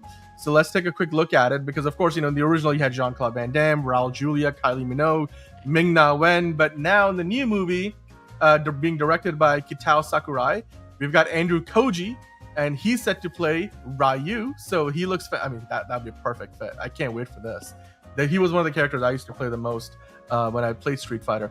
And then Noah Centineo, who was in Black Adam, playing Ken. I don't know what he's gonna look like when he's blonde, but I guess we'll find out. I hope they give him like a terrible wig. That would just be the piece, because this looks like at the very most just like the original movie. So bad it's good. Like that's the most. This you know what? Like and I'm okay with that. B-grade schlock, and honestly, I might see it now because of that. Yep. Yes, Steven, Phase 6 is starting with F4. We actually have a retrospective on the MCU plan for tomorrow's show, so don't you worry, we will get into that. And yeah, we'll talk about it. But okay, moving on. So we've got Kalina Liang playing Chun-Li. John, what do you think about this fit? Do you think that's a good fit for the role? I don't know who that is. I just hope she got them thick thighs that just like Chun-Li has. Well, she's probably gonna bulk up for the movie, so there you go. We're gonna get to see just how good all these fits are. David Dastmalchian, we found out just a day or two ago that he's playing the villain of the movie. He's not gonna be Raul Julia, but he'll still do an amazing job. Looks good. Cody Rhodes from WWE honestly, playing Guile. I can't imagine a better looking Guile. Like especially with his Give garbage haircut. Yeah. I hope they do the fucking extremely dumb haircut. Yep. Better work out them glutes. Yeah. I hope Cody Rhodes, this will be his first really big movie role too. So good for him. And yeah, the cast already looks better than Mortal Kombat. So Enterprise thing, perfect casting. All right. Speaking of perfect casting, Jason Momoa as Blanca. What do you think, John? Are you excited? Terrible, for Jason? But amazing. So bad, it's so good. That's the theme. 50 Cent. He's gonna be playing Balrog. Oh god, this is my next favorite. Yeah, Pete Diddy's biggest fan. Good old 50 Cent. I can see it, right? I can see it. I can so see it. All right, and then Orville Peck is playing Vega. That's very interesting. We'll get to see how good who that turns out to be. This guy wears a mask normally. Let's have him play the guy that wears a mask. Exactly. Sure. I played Street Fighter a lot back in the day. John, I don't know, but what about you? I've played a little bit. I have the version on SNES. Nice. Like, what the fuck is even this? Like, also it's Andrew Schultz playing Dan Hibiki. It's Andrew Schultz. They forgot the Z. They forgot the Z. Andrew Schultz playing Dan Hibiki. John, what do you think? Should they even have Dan Hibiki in the movie? I should say. Just ridiculous. Like crazy method acting, says Caleb. And then of course, Roman Reigns, the original tribal chief, playing Akuma in Street Fighter. John, impressed? Looking forward to it?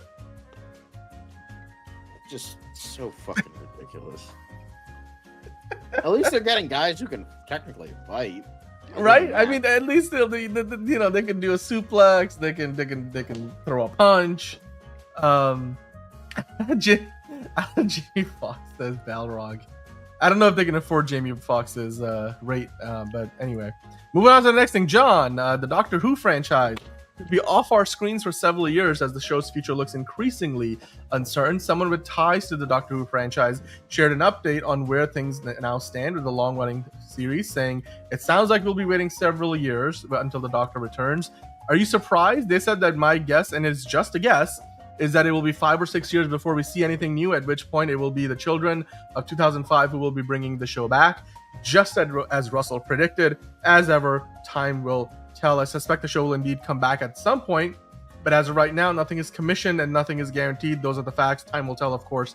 but I don't get the sense of much optimism for anything very soon from anyone else that I've spoken to. Let's see. John, are you surprised by this? I know you sort of predicted that. Billy Piper, that was just like the George Clooney coming back to the DCEU equivalent for the Doctor Who franchise. Yeah. Is that going to stick? It's just like, I feel like Doctor Who does kind of need a break. Like, I love the show. In fact, I love these past two. I like the first season. I like what I have seen of the second season with Shudigatwa. But like, considering how Disney has just been, pretty much against this show, like, for this whole time, it's just like, because my friend and I were literally just talking about this, how they were like, how they were just, they were dragging their feet. They took too long to make a second season. Shudigatwa was like, I got shit to do. I got roles to do. I can't just wait for this show to just, be there while I have a career. Like, I'm not going to stop my career for this show. So yeah, it's just like, again, it's all Disney's fault. Like, we just, like, what we thought was like, oh, they're just going to get a little bit more budget. Turns out it's Disney being Disney once again. They got a lot more than budget. They got a say in the project, and that obviously threw things off quite a bit. So yeah, anyway, getting back into other Hollywood news, coming back across the pond, I should say. It looks like we got new people getting stars in the Hollywood Walk of Fame, including Miley Cyrus, Timothy Chalamet, Demi Moore, and Shaquille O'Neal. All are going to be getting their own stars on the Hollywood Walk of Fame. John, Emily Blunt, Rachel McAdams, Gordon Ramsay, Rami Malek, Stanley Tucci, and Angelique Kidjo have also joined the new class of honorees. Any of these surprises to you? No, not really. Seems like it makes sense. Hello, Jose. Oh, is Keith David? Okay, all right. Keith David is getting he's getting one next year too. Nice. All right. Well, hello, Jose. You're here, and that's all that matters. We've still got a lot more show to go. We've got a number of new Superman stories to go. We're going to be talking about Huntress as well. So, Midnight Suns. There's a movie rumor and of course, it looks like they might have found a writer. And Marsha Ali, of course, still is dodging Marvel questions left and right, promoting the new movie. Daniel Rickman was saying, of course, one of the scoopers, that Marvel has hired a new writer for the Midnight Suns movie. Of course, we know what's going on with Blade, or what's not going on with the new Blade movie. That's probably never going to happen. And yet, Marsha Ali keeps getting asked about it. And in the latest time he got asked about it, he was just like, leave me out of it. That's just a Scarlet question. Well, there's one that's very excited about it. So, yeah, even his own co-stars are teasing him at this point. John, do you think the odds are that we're gonna get a Midnight Suns movie before Blade? That maybe Marsha Ali gets to debut there first before his own movie, or is all of this just, all hype and no facts? I hope it happens, because Midnight Suns is a really cool team. It kind of deals with, this would be like Marvel getting up. Like, here's the thing, like, I'm all for friendly competition, but it's like, DC's been trying to get a Justice League Dark movie off the ground for like a decade and a half at this point, and it would be awesome if Marvel, because I wouldn't say Midnight Suns is exactly like Justice League Dark, but it deals with darker ideas and kind of magic, paranormal, supernatural stuff. So it'd be kind of cool if like Marvel beat them to the punch and made like a really good movie and had Mahershala Ali heading that like bet. That would be kind of awesome. So that would be really cool for them, because Justice League Dark is a great idea, and the fact that they have not like done that yet is just ridiculous. So I think it would be cool to do that. And like, I would love to see a pure Blade movie, but honestly, if we could get like, Mahershala Ali, get like the guy from Agents of S.H.I.E.L.D. back as Ghost Rider. He was great. What was the name? Was it Gabriel Luna? I think Gabriel Luna. Yeah, Gabriel Luna. I almost said Diego Luna. I'm like, no, that's Andor. No, different guy. Yeah. Gabriel Luna. He played the newer version of Ghost Rider from the comics. Yes, he played the Robbie Reyes version. Robbie Reyes. And you could have him, or you could bring in Johnny Blaze, played by Norman Reedus, because guys, that's perfect casting. That would be amazing. Well, what about Black Knight? Right? Was it Black Knight? Have Black Knight, because that was supposed to be something with Kit Harington. That was like, that's when Blade first appeared in the MCU. So have him in there. That would make sense. and maybe have like instead of doing Doctor Strange 3, have Doctor Strange in this and whatever other weird supernatural and have Mephisto be the villain. Boom, there we go. There you go. $1 billion idea. There Marvel. you go. Just send the check in the mail. Boom, you're looking for this? That was literally what John just did. Okay. Moving on to the last quick hit. Turns out yesterday, or now 2 days ago, depending on when you're watching this Wednesday, I should say, was the 28-year anniversary of the very first Men in Black movie. John, are you surprised it's been almost 30 gosh darn years since the first Men in Black movie came out? It's insane. And then they gotta have the famous clip that has not aged well, or has aged perfectly, depending on who you ask. But yeah, but good stuff. Men in Black 1 and 3, great. Avoid the even number. Thank you, Men in DC24. Black, get the odd number to Men in Black. Those are the great ones. Yep. A lot of things in life is uncertain, but one thing is always true. There will only be one blade, says Johnny. Thank you. And thank you, DC24, for stopping by. Hit that like button while you're here. We do appreciate that you are, wearing your Superman chastity belt. So, keep on keeping on until the movie comes out, and so you don't get anything spoiled for yourself. The greatest secret immigrant story ever told. I mean, look, we all want a fourth Men in Black movie. That gave us Men in Black International, which completely flopped.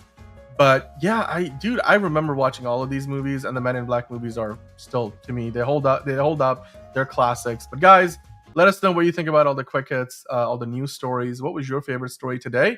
And we would love to hear from you in the comments down below. Hit that like button while you're still here. We're not done yet, because now we're going to dive into the main event of the show.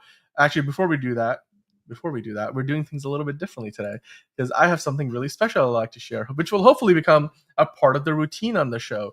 So why don't we get into the next part of the show that you guys are always here for? We're going to talk about Superman. We're going to talk about James Gunn. We're going to talk about DC Studios, Huntress, plans for the DCU, looking ahead to the movie coming out, the rest of the world tour that they've got going on. To do that and so much more, let's head on over to DCU Daily. It's another project that's been blessed from the beginning. There's the shot right there. That. Okay, we don't need to see. Right there. Hey, buddy.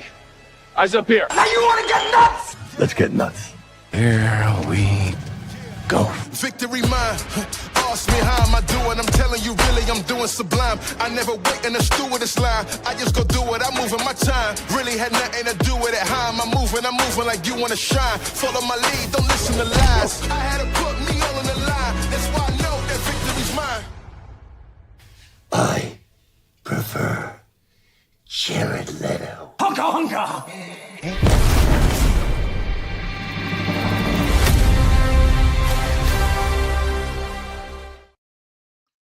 Welcome on into another Honka episode. Honka is for you, Caleb. Especially for you, Caleb. Well, welcome on into another episode of DCU Daily. As per always, you've got a million different Superman things to talk about. I know TC24 might have already stepped out because he's trying to stay away from spoilers. So we will try to keep it spoiler-free as much as we can, but we still have a ton to get into. Jared Leto. Yes, don't we all prefer Jared Leto? No, we don't. I'm being very facetious there. Thank you, Christian, for the compliment. We really appreciate that. Elite Easy saying John successfully bullied Dan into doing some editing. Actually, it wasn't me who made the intro. We do have a crack team of editors who works on these. So yeah, we finally got one. It's not the last. It's not the first. It's not the last. We'll have more of these. But yeah, we wanted to spruce things up a little bit, shall we? So let's get into the first story that we have on DCU Daily today. Actually, before I get into it, I always ask you, John. I didn't know where you went, but Sorry. What is your favorite part of today's DCU Daily? What are you looking forward to talking about the most? Everything. I know it's not a ton, but it's like I'm curious about box office stuff. Like I'm not usually into like the whole box office thing because I feel like there's never a ton to talk about. But for this, I'm curious about it. Well, the channel's name is also Curious. So if you're not curious, what are you doing? All right. So I know earlier you guys were all sending in stuff. Actually, I don't know if it was everybody, but I think it was Manos Time specifically was asking, wait, so you won't talk about Pawn being Huntress? That's a shame, but there's always next episode. So okay, I found this article. I'm pretty sure this is what you're referencing. So James Gunn recently mentioned like there's other DCU projects potentially in the works from Korea, Japan, and Brazil that are all in development. And so far, I know we have mentioned the idea that, well, not us, but James Gunn has mentioned in the past that Huntress could be a thing. He didn't name any specific projects. He just says projects from Korea, Japan, and Brazil. And we've heard about Huntress going as far back as 2023, right? So it's not a new thing necessarily. So I wouldn't call it confirmation by any means whatsoever. There's been rumors that there's a writer potentially attached to a movie from Korea, but I mean, John, it makes sense that they want to give the DC brand an international footprint and try to bring in projects from other countries and other cultures. Marvel has been doing the same for a long time, and they've benefited from that. So, do you think that if they were to, let's say, do a Huntress movie, would it make sense to have, let's say, Palm Clemente play Huntress, or do you think they should go with somebody else? No, I think they should go with somebody else. Hell, I don't think a what is it? French. I know she's French, but she's also, I don't know what her ethnicity, like East Asian ethnicity is. I don't know, like Helena Bertinelli. Let's stick with the like very Italian thing was like mob stuff and like the Italian mobs.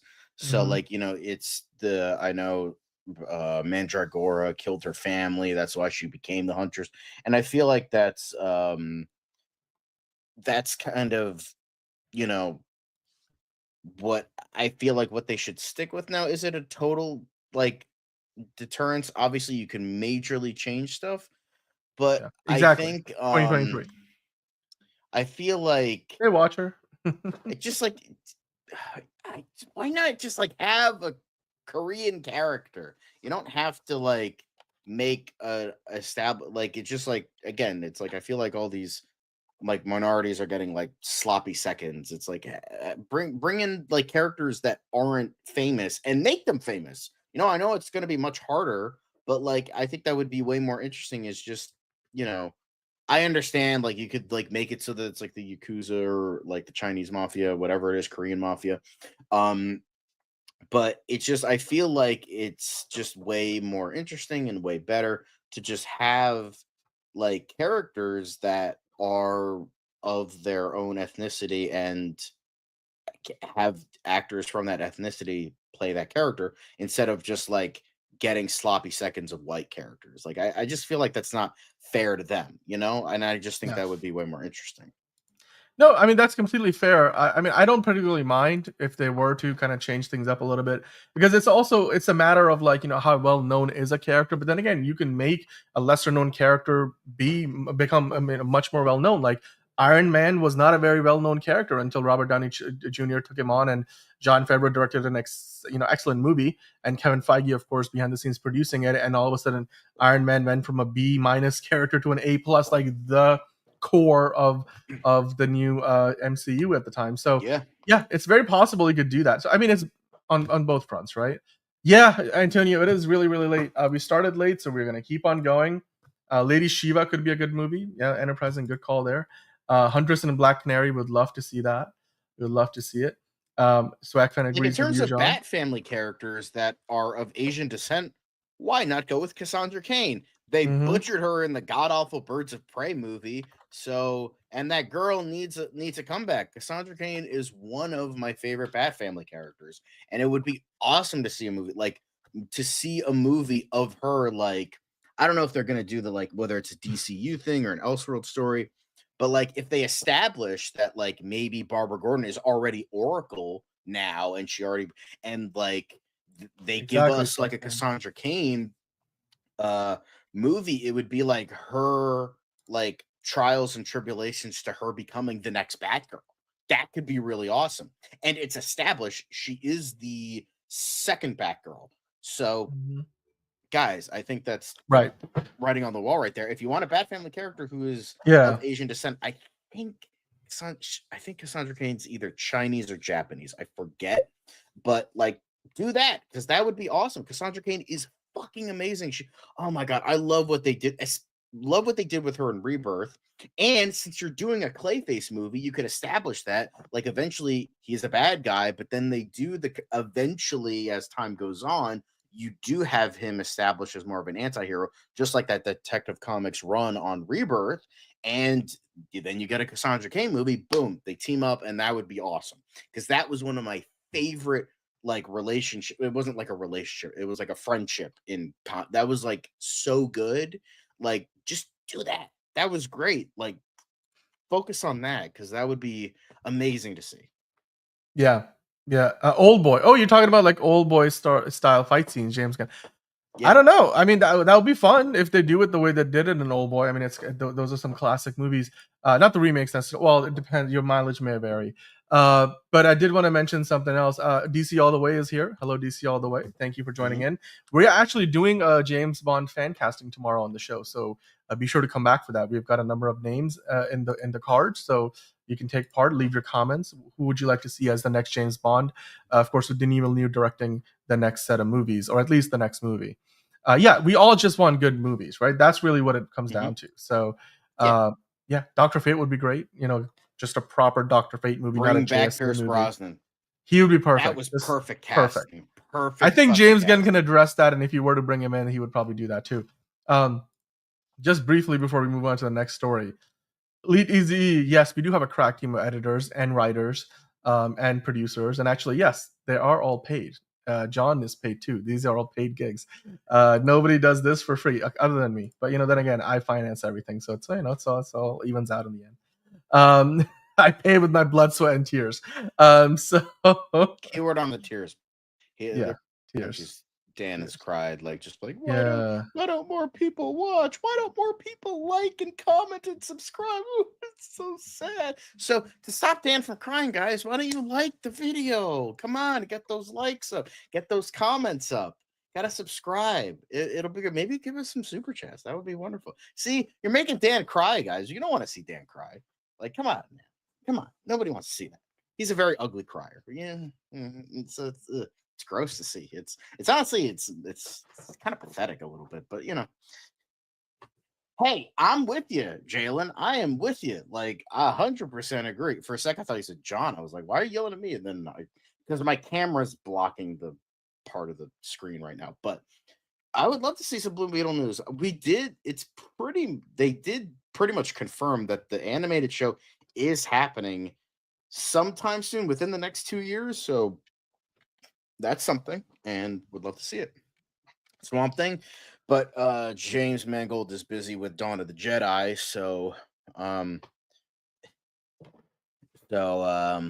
yeah, I think that would be that would be awesome. But I know he's busy with that. Andy Muschietti is busy being a douche canoe and doesn't care about having a Batman movie at his disposal because he's a loser.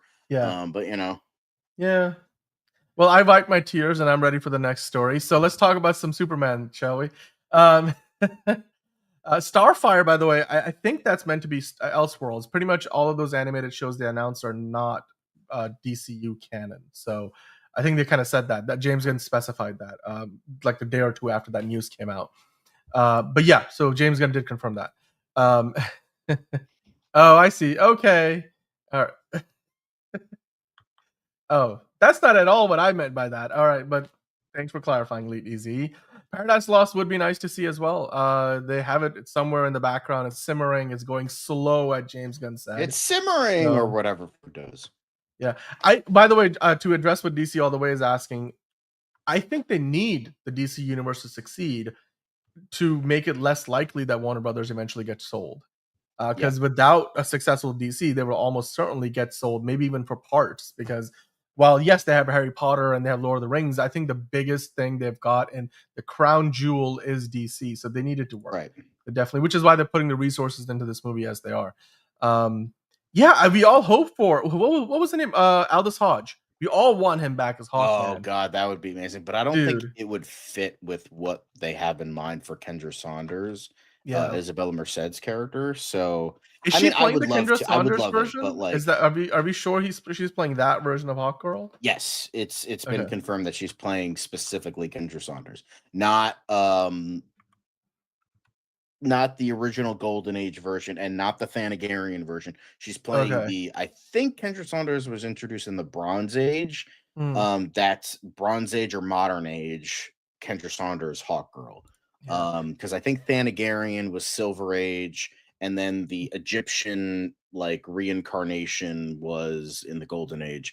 I think Shayera Hall is the Thanagarian version. So they had that one in the DC. No, sorry, the Arrowverse, in the right? Justice League Unlimited show or Justice That League too. show. Yes. Yep. By the way, Warner Brothers are not already for sale. They're just splitting the company in half, so they're going to become two companies. And then the rumor is that the streaming and studios company will kind of stay intact and maybe look to acquire other companies, which is where DC would be, and HBO and all the Warner Brothers studios and stuff. But the other half, the Global Networks company, that might be up for sale. So not exactly like, it's not like the whole WB is on sale. But Black Adam, I mean, I think they give it a few years before they even attempt to do another Black Adam, considering it's still too close to the. I mean, the hierarchy changed, but not in the way The Rock wanted. So obviously, yeah, let's. We got so close though, but which is a shame because it could have been great. At least, potentially, him actually being a Captain Marvel villain, but like, Yep. Anyway. They're not. There's a difference. There's a difference between DC is not for sale. None of they're gonna split the company in half. Yes, they're not selling it to anybody. They're just splitting the company in half, and it's not the same thing. If you want to check out, we did a detailed talk on this. Yeah, like about maybe like 2 weeks ago, I think. Yeah, something like that. So. Yeah, the whole JSA was amazing in Black Adam. They were probably the best part of that movie. So I'd love to see them back. But yeah, I mean, Shazam and Black Adam probably going to be on the ice for a little while. Shame. It is a shame, but you know what? It is what it is. I mean, Wonder Woman is coming back sooner because it's Wonder Woman. But yeah, Black Adam and Shazam, no. Yeah. Costume department on that movie was fantastic. Yeah. Well, talking about Superman, though, John, the fan event, of course, we talked about in London. We had all these quotes. Deadline was on the red carpet. So we have kind of gone over a bunch of these already. I like how Richard Brosnahan was talking about the importance of journalistic integrity and that they made space for that. Crazy. And I was kind of thinking about it the other day, like, hey, it's kind of interesting to see that. And this is the quote, by the way, here. This is where she's talking about it. The idea, because it led me to thinking, like, hey, what if they didn't do this, right? Because we have seen many different versions of Lois Lane before, but doing like this 10-minute interview where she's grilling Superman, and where obviously there's something meta about it, because then she knows obviously that Clark is Superman, so she's not doing it like the Margot Kidder version from back in the day before she realized that Clark was Superman. She wasn't, but it was still like a relatively kind interview. It was like a very soft interview. I don't want to say that, like, not soft, but like it was like more like just it felt like more like a regular conversation a little bit. So like, again, not a bad thing. I'm just saying, that's kind of the vibe that it was back in the day. Yeah, exactly. And then in this case here, they're really tackling, I think, even from just the bits we have seen, many of those like issues of accountability in the public eye, right? Like Superman is a public figure. How does that affect like the narrative around the world? Like what Superman does shifts political opinion, shifts literally changes the course of entire wars, and that has an impact. So and James Gunn is like, look, this world is a heightened version of our world. It's not our world that these guys exist in, these superheroes. No, there's no New York. As no New York. There's Gotham City. No New York. There's Gotham City. It's like it's all these different ones that are like more like fictional, fake, and kind of it's interesting in that respect. Yeah, but in that sense though, that he's saying, look, there's still gonna be these other themes they will explore, because at the end of the day, the best sci-fi, which a lot of superhero movies are, they're allegorical to the real world problems that we have, and it's providing commentary on that. And I think it does a great job here, and it's as relevant as ever. Obviously, I think they tried to do this with Man of Steel. They had a different take on it back in that time. A big part of very BVS, different, different time. Yeah, BVS had a lot of journalism work, investigative journalism that Henry Cavill was doing, or Clark Kent, but this here feels more essential to Superman. So I really like that we're seeing that.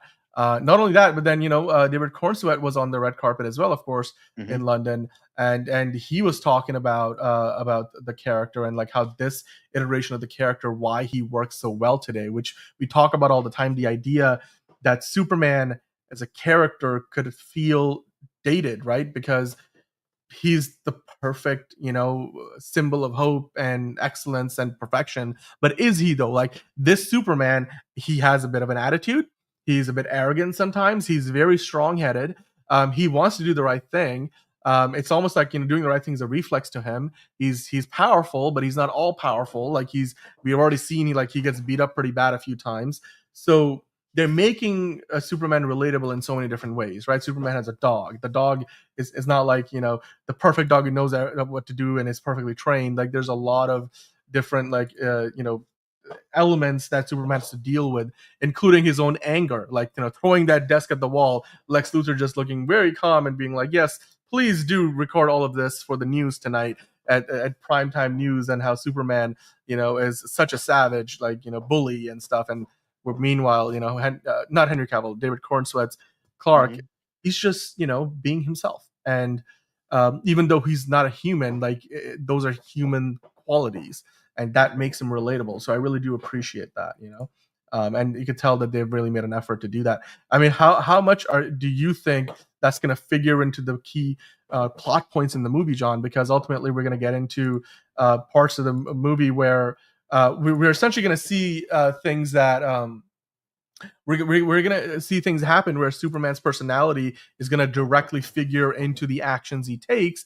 We have already heard Pa Kent say your choices, your actions are what make you who you are. So do you think this Superman will make a few mistakes along the way because he isn't as perfect as the ideal of Superman? He feels like a more real Superman. What do you think? Yeah, I think it just I like the grounded nature of it, but the way that it's grounded works. And I just find it to be so funny, and I guess it kind of works with what we're talking about here. I just find it funny that for years, decades even, that Superman was described as, oh, he's boring because he's overpowered. He has all this power and he's not interesting. I just hear that over and over and over again. And it's just okay, cool. We're gonna make him relatable and human and maybe weaker than some iterations. And they're like, wow, that's so stupid. You're making him like a weak pussy. Wow, that's fucking and it's what do you want? It's the same people that are that for decades were like, oh, he's too overpowered, are the same people that are like, oh wow, he's a fucking pansy. Now it's just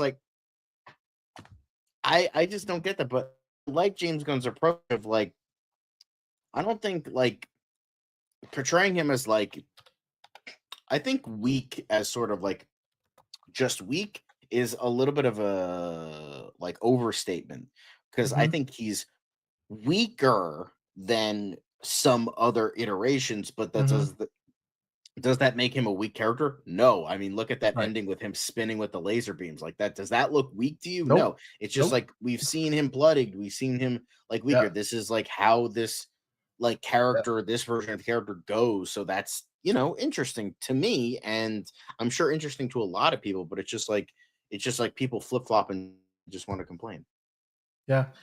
And you know what? Again, it's gonna depend on how good the movie is, right? How do these ideas translate into a great story? So far, everything we have seen looks amazing. We just hope that it turns out to be amazing when we see the movie in a few days' time. Going on with the rest of the Superman stuff here, before we get into the box office projections later on, which is the big main event of the show today. John, James Gunn posted a few photos from the red carpet in London, of course, with the super fans. They were all dressed up in the different characters. You got the whole team there on the red carpet. James Gunn, just posting this with a bunch of emojis of Great Britain saying #Superman. He obviously had a great time there, and he got to hang out with some really amazing fans, including that fan there in the Superman costume in the middle, who got emotional meeting James Gunn. And then very much the guy behind him looks like he's cosplaying Steve Lombard. So Yeah, exactly, Swag Fan. The artist has to paint his own picture. If they go on public opinion, they're no longer artists. That is a very essential truth to what an artist is and what an artist does. And that's what James Gunn is doing here. He's telling his own version of the story, and he's got the creative license to do so. Yeah, exactly. And Superman stories are human stories, ultimately, DC all the way. You're saying that, and that is facts right there. Put that on a t-shirt. This should have nothing to do with the power set. His villains are usually on his power set. Yeah, exactly. Exactly. All you guys are on point here. So, yeah, dude. We all have those, heroes in our life that we look up to. If you get to meet them, you would get emotional, right? So, and then obviously for this person, meeting James Gunn was an emotional experience, and James Gunn was obviously taken aback by that. You could see it in the video that we were watching yesterday about it. Yep. So, yeah, but yeah, we did see there were supposedly some reviews, but so far there's only like one thing. So on the John Campea show, he mentioned one of his critics' friends had a negative reaction to the movie, and the Daily Beast accidentally put up their review early and then took it down, which was negative. But outside of that, most people have had a positive reaction to it. So yeah, I mean, like I said yesterday, this movie is not going to have a perfect 100% Rotten Tomatoes score.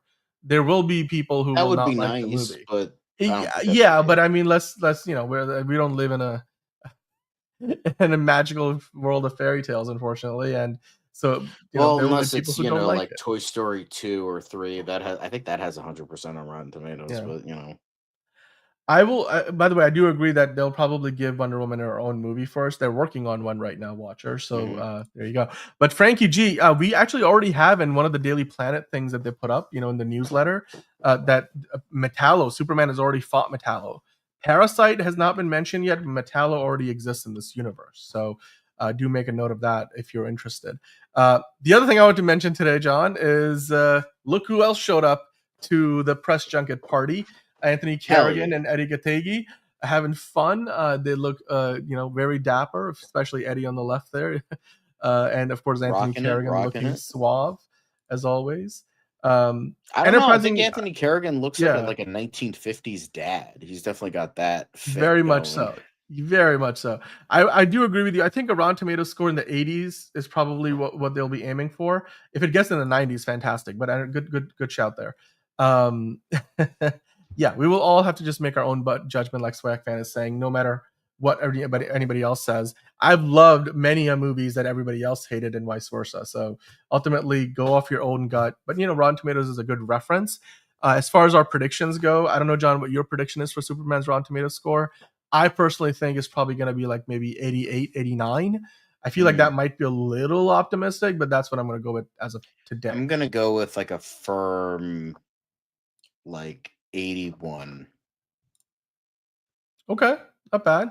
81. I'm going with like an 88, 89. Frankie's saying 87. Do we have to add this to the prediction? Let's add it to the predictions list. Let's add it. I have it open. Bring it on. We got 87% from Frankie. 81. Go 87 going once, going twice. I gotta put our stuff down first. Yeah, but M2G pointing out the Daily Beast review wasn't even that bad. The complaints were stuff that sounds great to me, like bringing the animated Superman to life, which is what we have heard from other people. So Dan, looks like they're on point.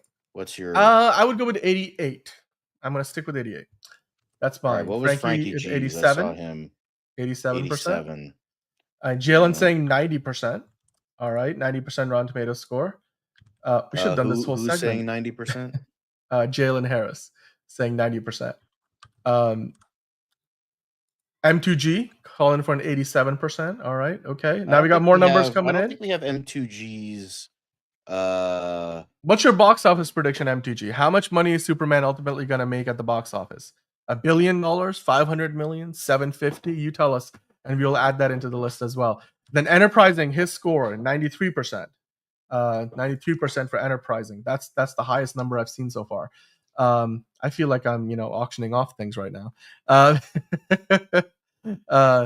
Okay, Watcher is giving us a percentage, but not for Superman.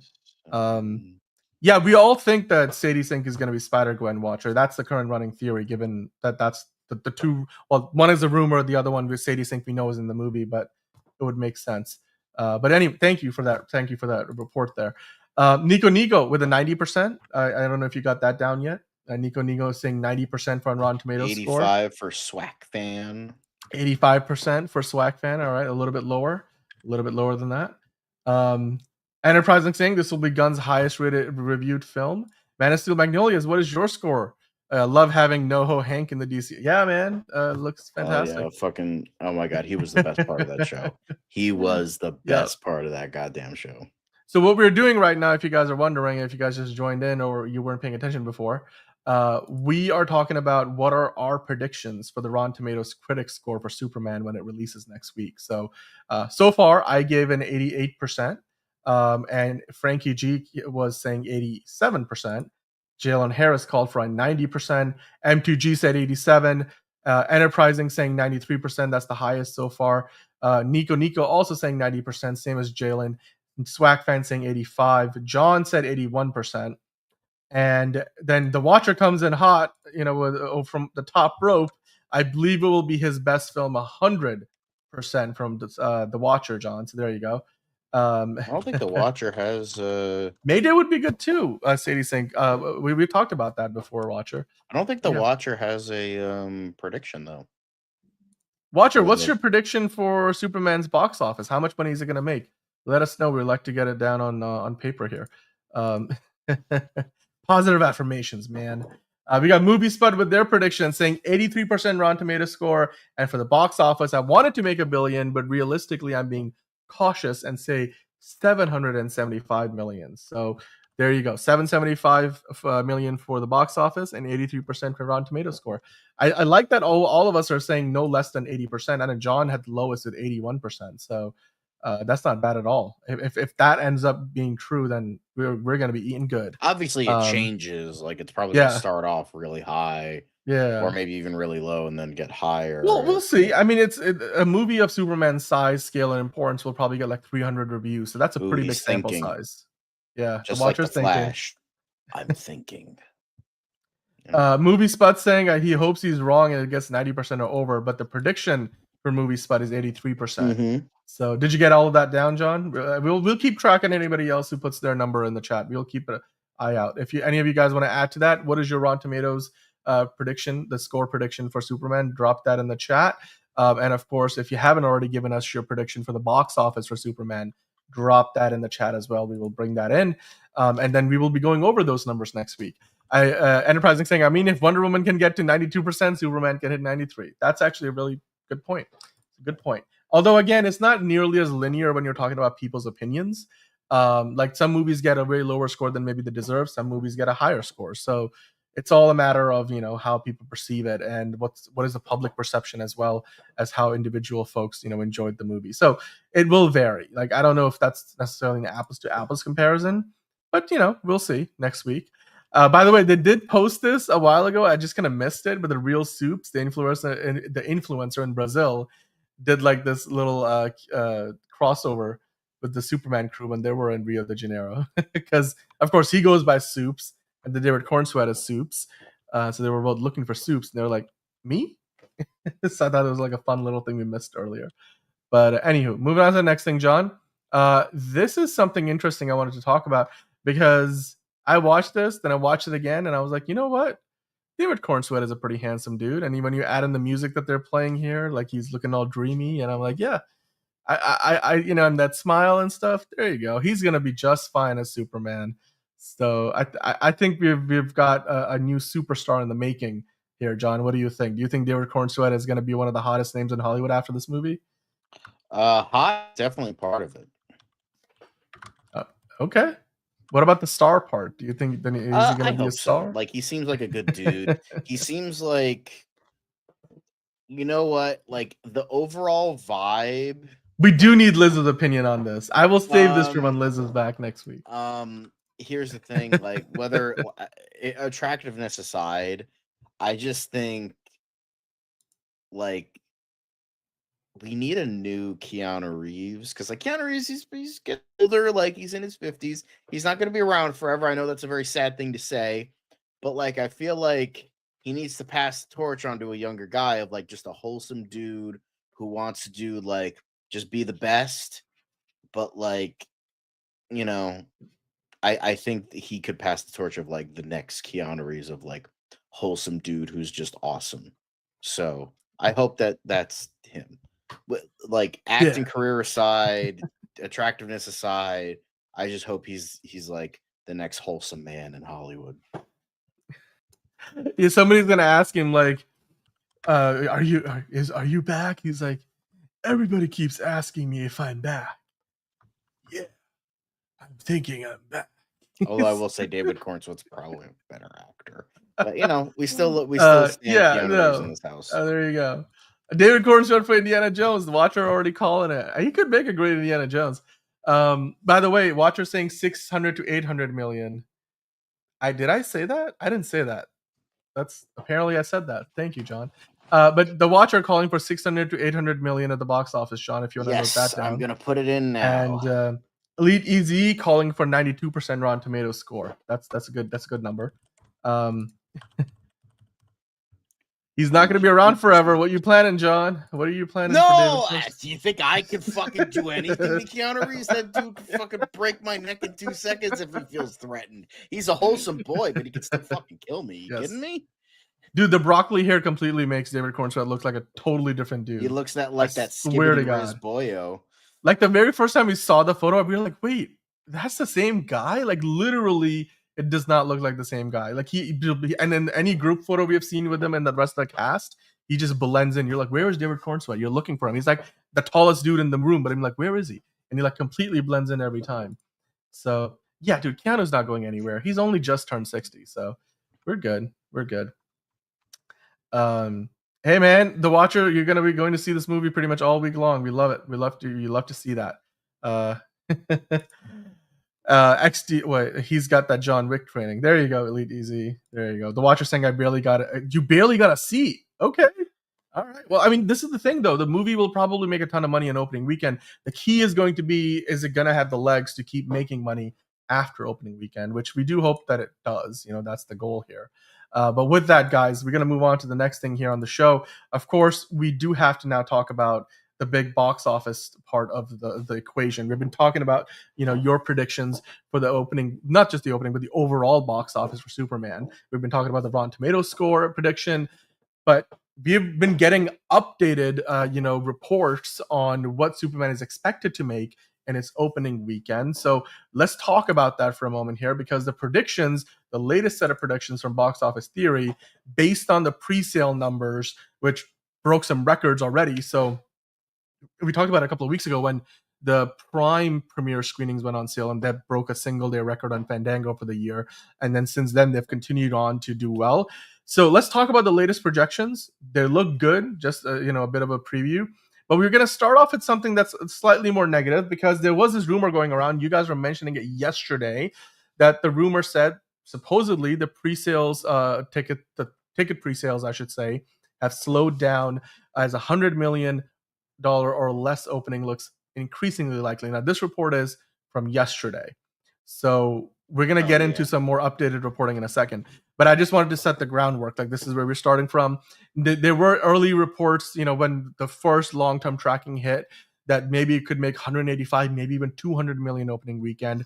But now, according, at least as of yesterday, John, your favorite insider, Jeff Snyder, said, I'm hearing the Superman pre-sales are slowing down a little bit. I have some sources saying this is looking at $100 million opening. If that, I've been bullish on this, saying this movie is going to do 160 to 175. I think that what's becoming more realistic is 120 to 140 million.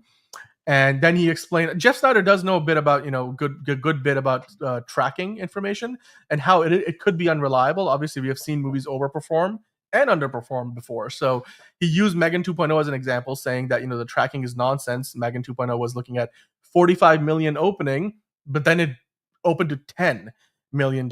Tracking is the biggest scam in Hollywood. So, I mean, I know some of that he said in jest, but tracking is an imperfect science. It's kind of the same thing as exactly. Voting, there's only right? so much you can predict in regards to this. I'm like, wow, guys, hell is looking mighty cold right now, because I actually kind of agree with Jeff Snyder right now. Sweet Jesus. I hope it's a cold day in hell, because it's a fucking heat wave right now, and I hope for a cold day. But, I will say I kind of I don't totally agree. I don't think tracking is the biggest scam in Hollywood, but it's interesting to see that in regards to like, oh, how is this gonna do? And sometimes it doesn't work My out. name is Like, Jeff. and like, look Sorry, at I had the to do that. Flash. And my name is Jeff. The Flash was looking at like $175 million opening, and look how that fucking turned out. So sometimes it just isn't right. I know. I hate myself right now, but I kind of agree that tracking is a little BS. I understand where people are coming from, and it still kind of worked. But like, I agree with the bare bones statement of tracking doesn't totally mean everything, because it could flip, it could flop. It's constantly changing, and it's still like people could surprise us. It can make a $200 million opening. It could make a $50 million opening. We really don't know.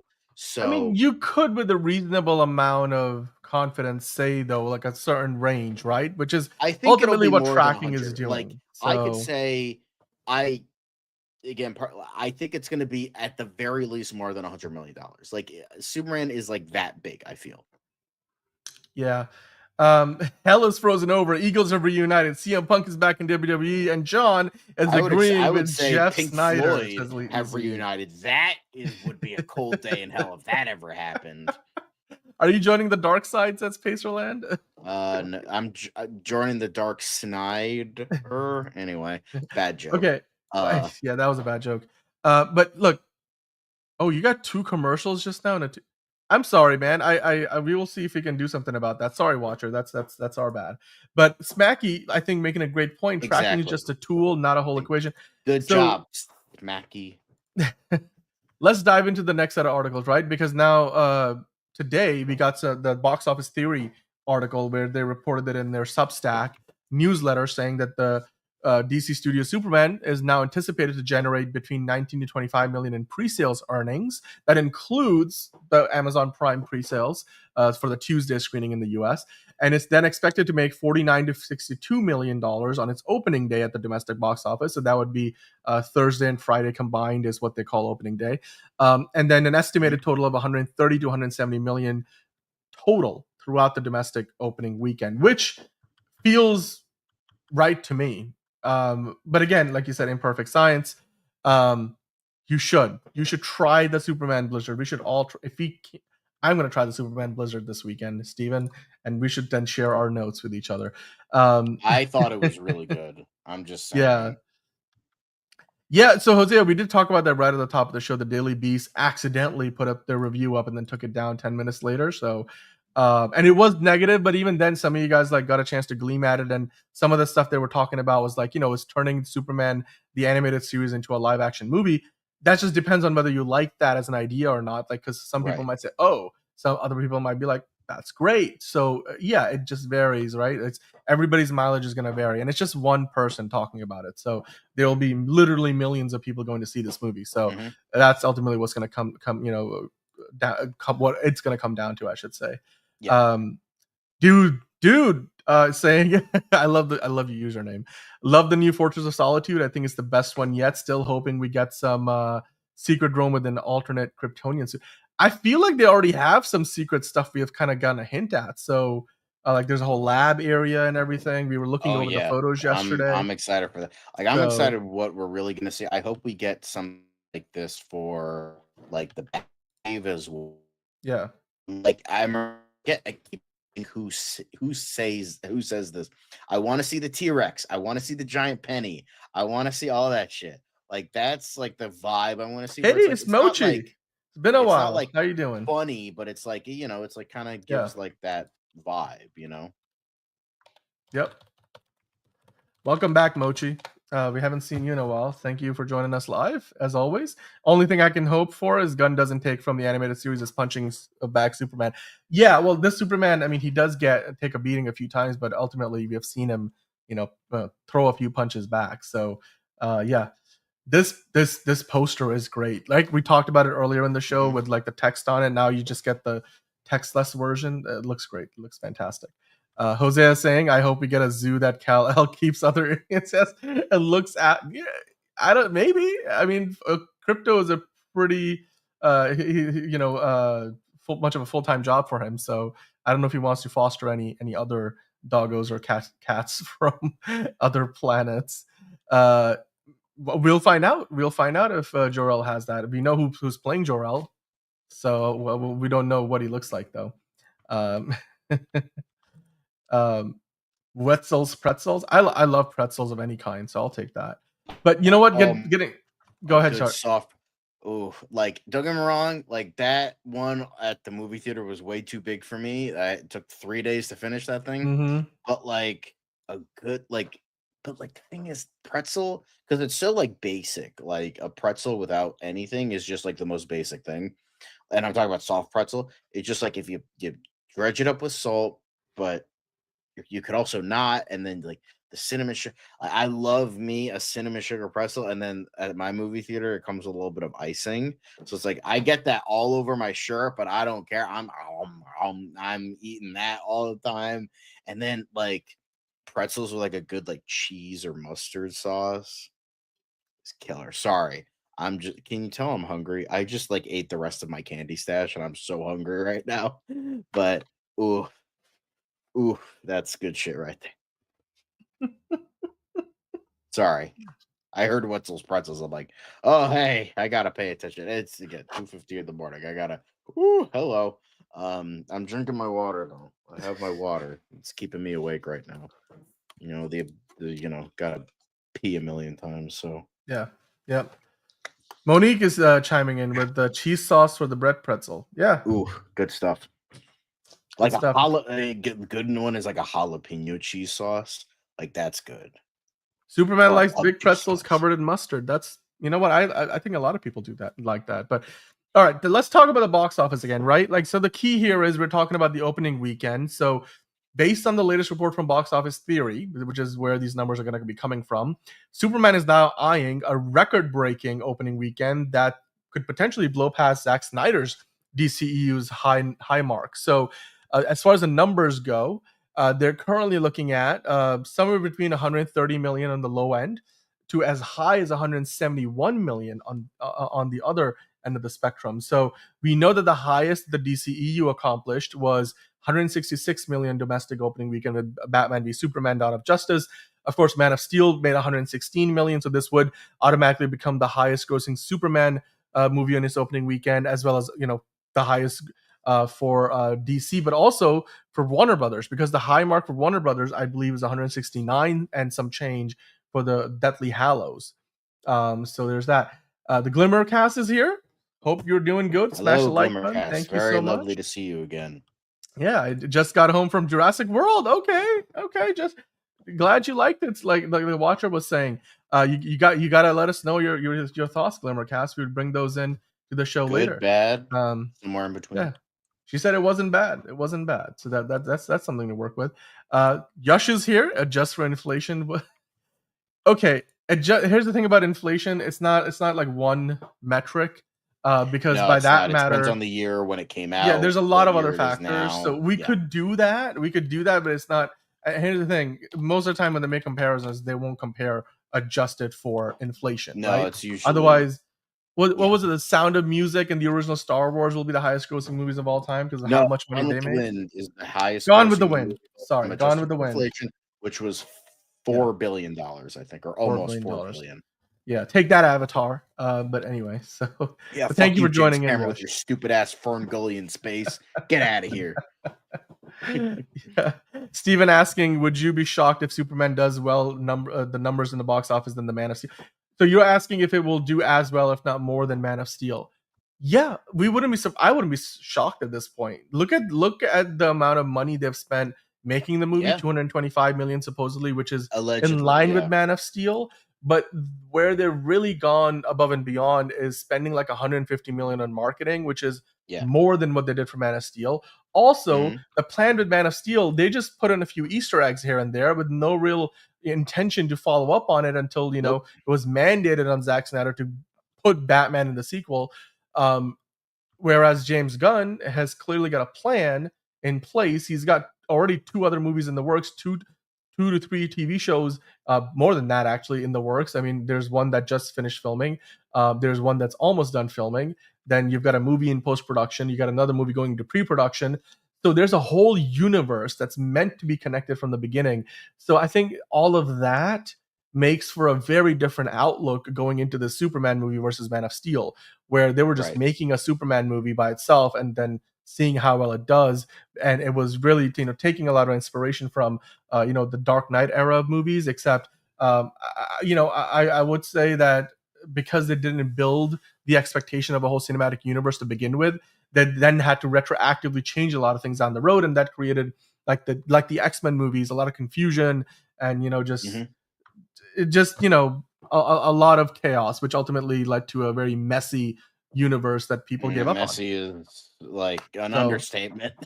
Yeah, but I love it when a plan comes together, and James Gunn is probably going to be saying that in a week's time. So yeah, Superman could win July, but I mean Jurassic World is off to a good start right now. So, but here's what I was going to say earlier, John. Not only is this movie looking to do the most, if it hits the $171 million mark at the opening weekend, which is the high mark in the prediction right now, that would be not only the highest for a DC movie, but the highest for any Warner Brothers movie, because Harry Potter and the Deathly Hallows Part 2 did 169 point almost $2 million, which was the high mark for Warner Brothers. Obviously, Disney has had bigger ones, but for Warner Brothers, or Warner Brothers Pictures Group entirely, including DC Studios, New Line Cinemas, anything out of that studio or that company has never hit that mark. Minecraft got close with 162.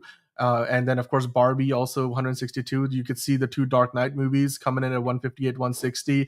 Batman v Superman, like I mentioned, is currently the high mark for DC. The Batman is in the list in the top 10 as well. You could see Man of Steel is there as well. Beetlejuice, one of the more recent ones. But yeah, it could immediately climb to the very top of the list, which would be great. It would be amazing if it actually. That would be wonderful in every sense of the word. I mean, and it's also making for an even start. Going from a good to great to an amazing year for Warner Brothers as a whole. They have F1 playing right now, which they marketed and distributed for Apple.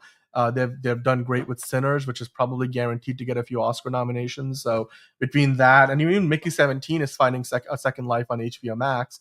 And Minecraft, obviously almost the $1 billion movie, now the second highest grossing movie of the year or so. And Final Destination Bloodlines did way better than anybody expected it to. Redneck Wizard is here. Movie. Horror movies are usually outside of M3 getting 2.0 for the most part.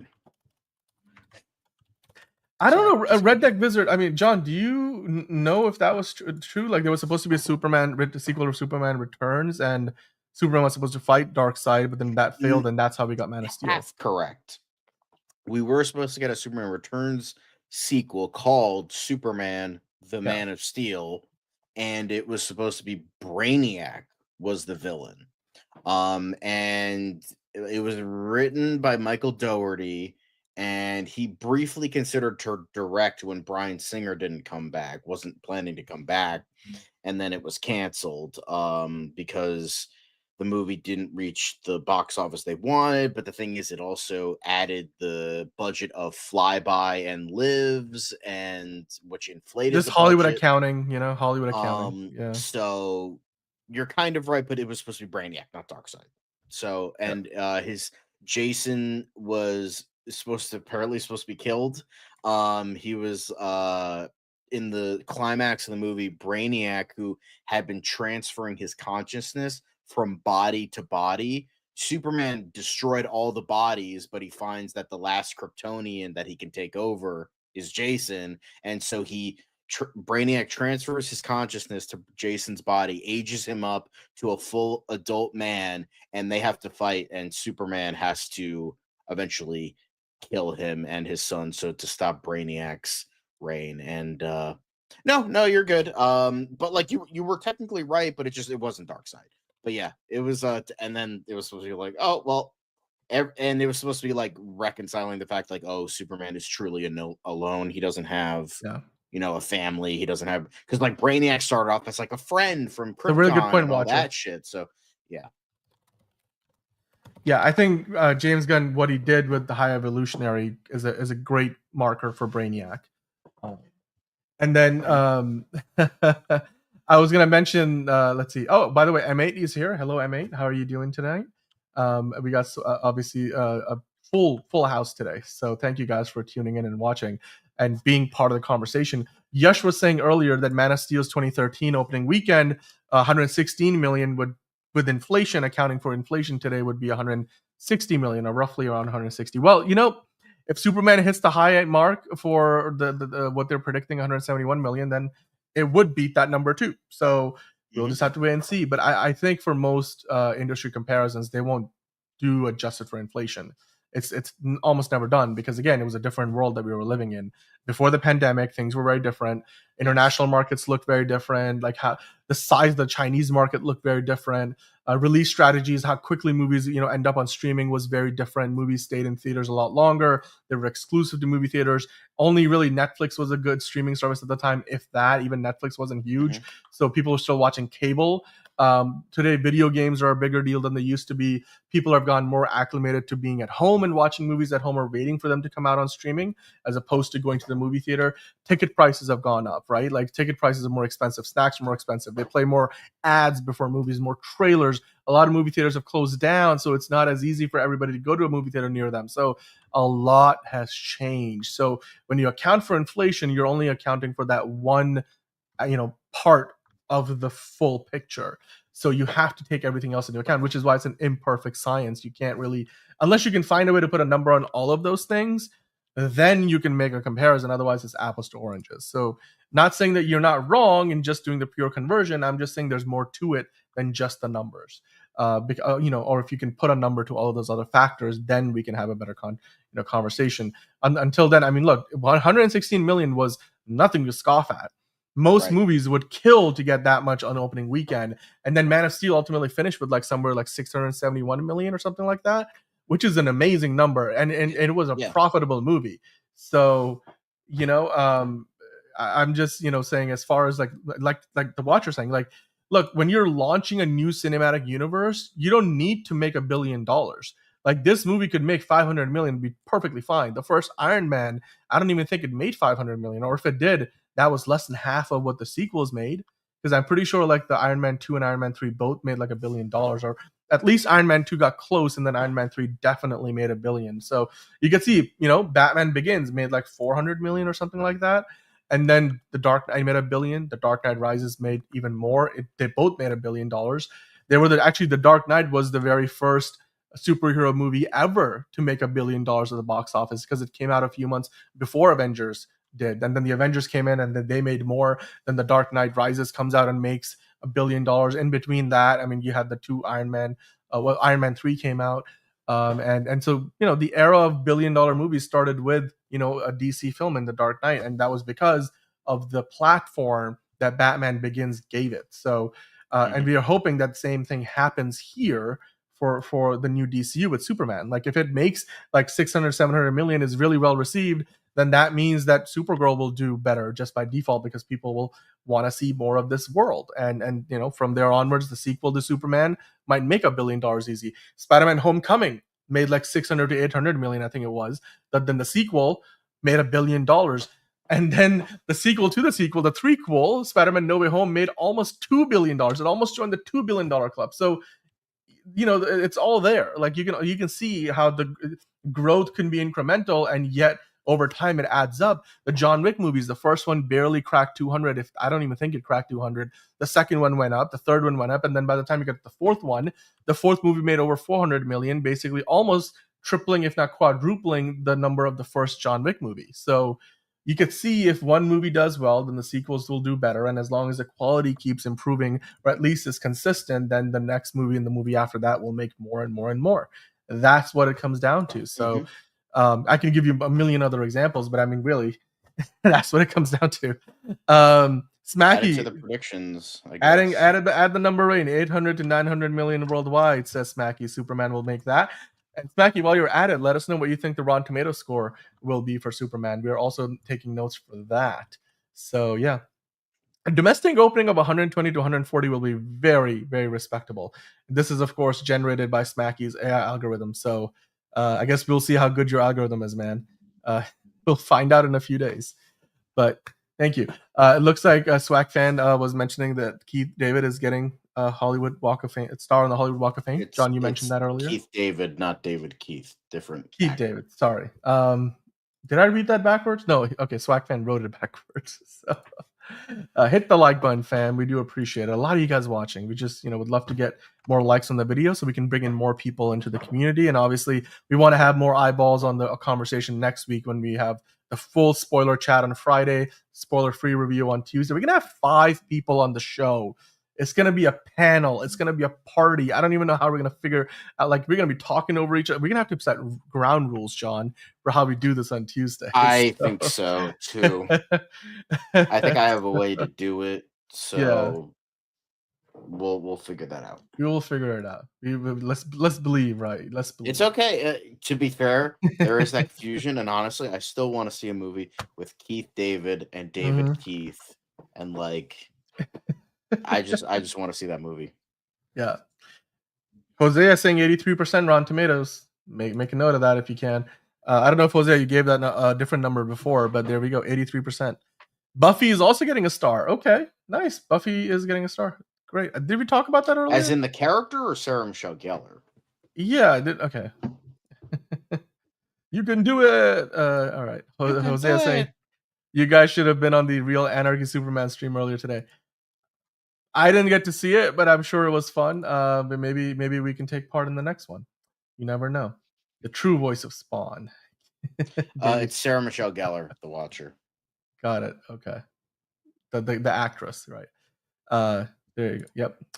All right. Well, I think is that it for now? Yeah, I think we got everything, didn't we? Good. Daniel Plays just joined in. Sup? Hello. How are you doing? Do you have a prediction on how much Superman will get, or possibly a Rotten Tomatoes score? Yeah, tell us your prediction for a Rotten Tomatoes score for Superman, Daniel, and also let us know how much money you think Superman's going to make at the box office. Currently, the high mark is 1.5 billion. Keith David is amazing in everything. Like, come on. Yep. Come on. There you go. No matter what he's in, always brilliant. Daniel's just saying good and yes. I don't know if you're answering questions there, and then now he's saying awesome. All right. We were just asking you if you have a Rotten Tomatoes prediction and a box office prediction for Superman. If you do, drop that down in the live chat. If you're watching after the fact, if you're watching after we're live, you're welcome to drop those numbers into the comments down below. Hosea. What did Hosea say? Goliath and gargoyles? There you go. Keith David Goliath. $13 million. I don't know if that's a real number. Are you serious with that? Because we are taking serious predictions there, Daniel. Anywho, I think that's it for the show tonight, John. The Thing, my favorite movie of all time, Keith David. Princess and the Frog, they live. All right. Okay, guys, it's been a fantastic show. Thank you so much for all of you guys joining up. We had a lot of you guys in the live show, of course, in the live chat. Thank you for taking part. As always, if you're new to the channel, we are here live, every night, 5 days a week, Monday through Friday. So be sure to drop in and check out the show live if you can. And if you can't, then of course, you can come back in and watch it after the fact. Hit subscribe if you enjoy the content. Hit the notification bell so you know when we go live. Thank you, Swag Fan, for that. And of course, hit that like button on the way out. We appreciate that. It gets more eyeballs on the show. It, is our offering to the YouTube gods, and we appreciate that. And with that, guys, we'll be back tomorrow with another episode, another special 4th of July episode of DCU Daily. We're gonna do a James Bond movie fan casting. We're gonna says American, like doing a British franchise. Totally. I didn't plan that, but I'm okay with it. And then we're also going to do 5 reasons why Superman will be a success and 5 reasons why it won't be. 5 reasons why maybe it will flop. So John and I both have our sets of reasons. We will talk about those. And then, of course, as every Friday show is, we're going to have a Q&A session. So your comments, if you guys drop them in the comments down below on this video, any of the other shows from the week, we will try to bring in the best of those comments and answer your questions, your fan theories. We'll talk about it. And, of course, there'll be so much more beyond that. Quick hits, the news, we'll talk about Marvel along the way.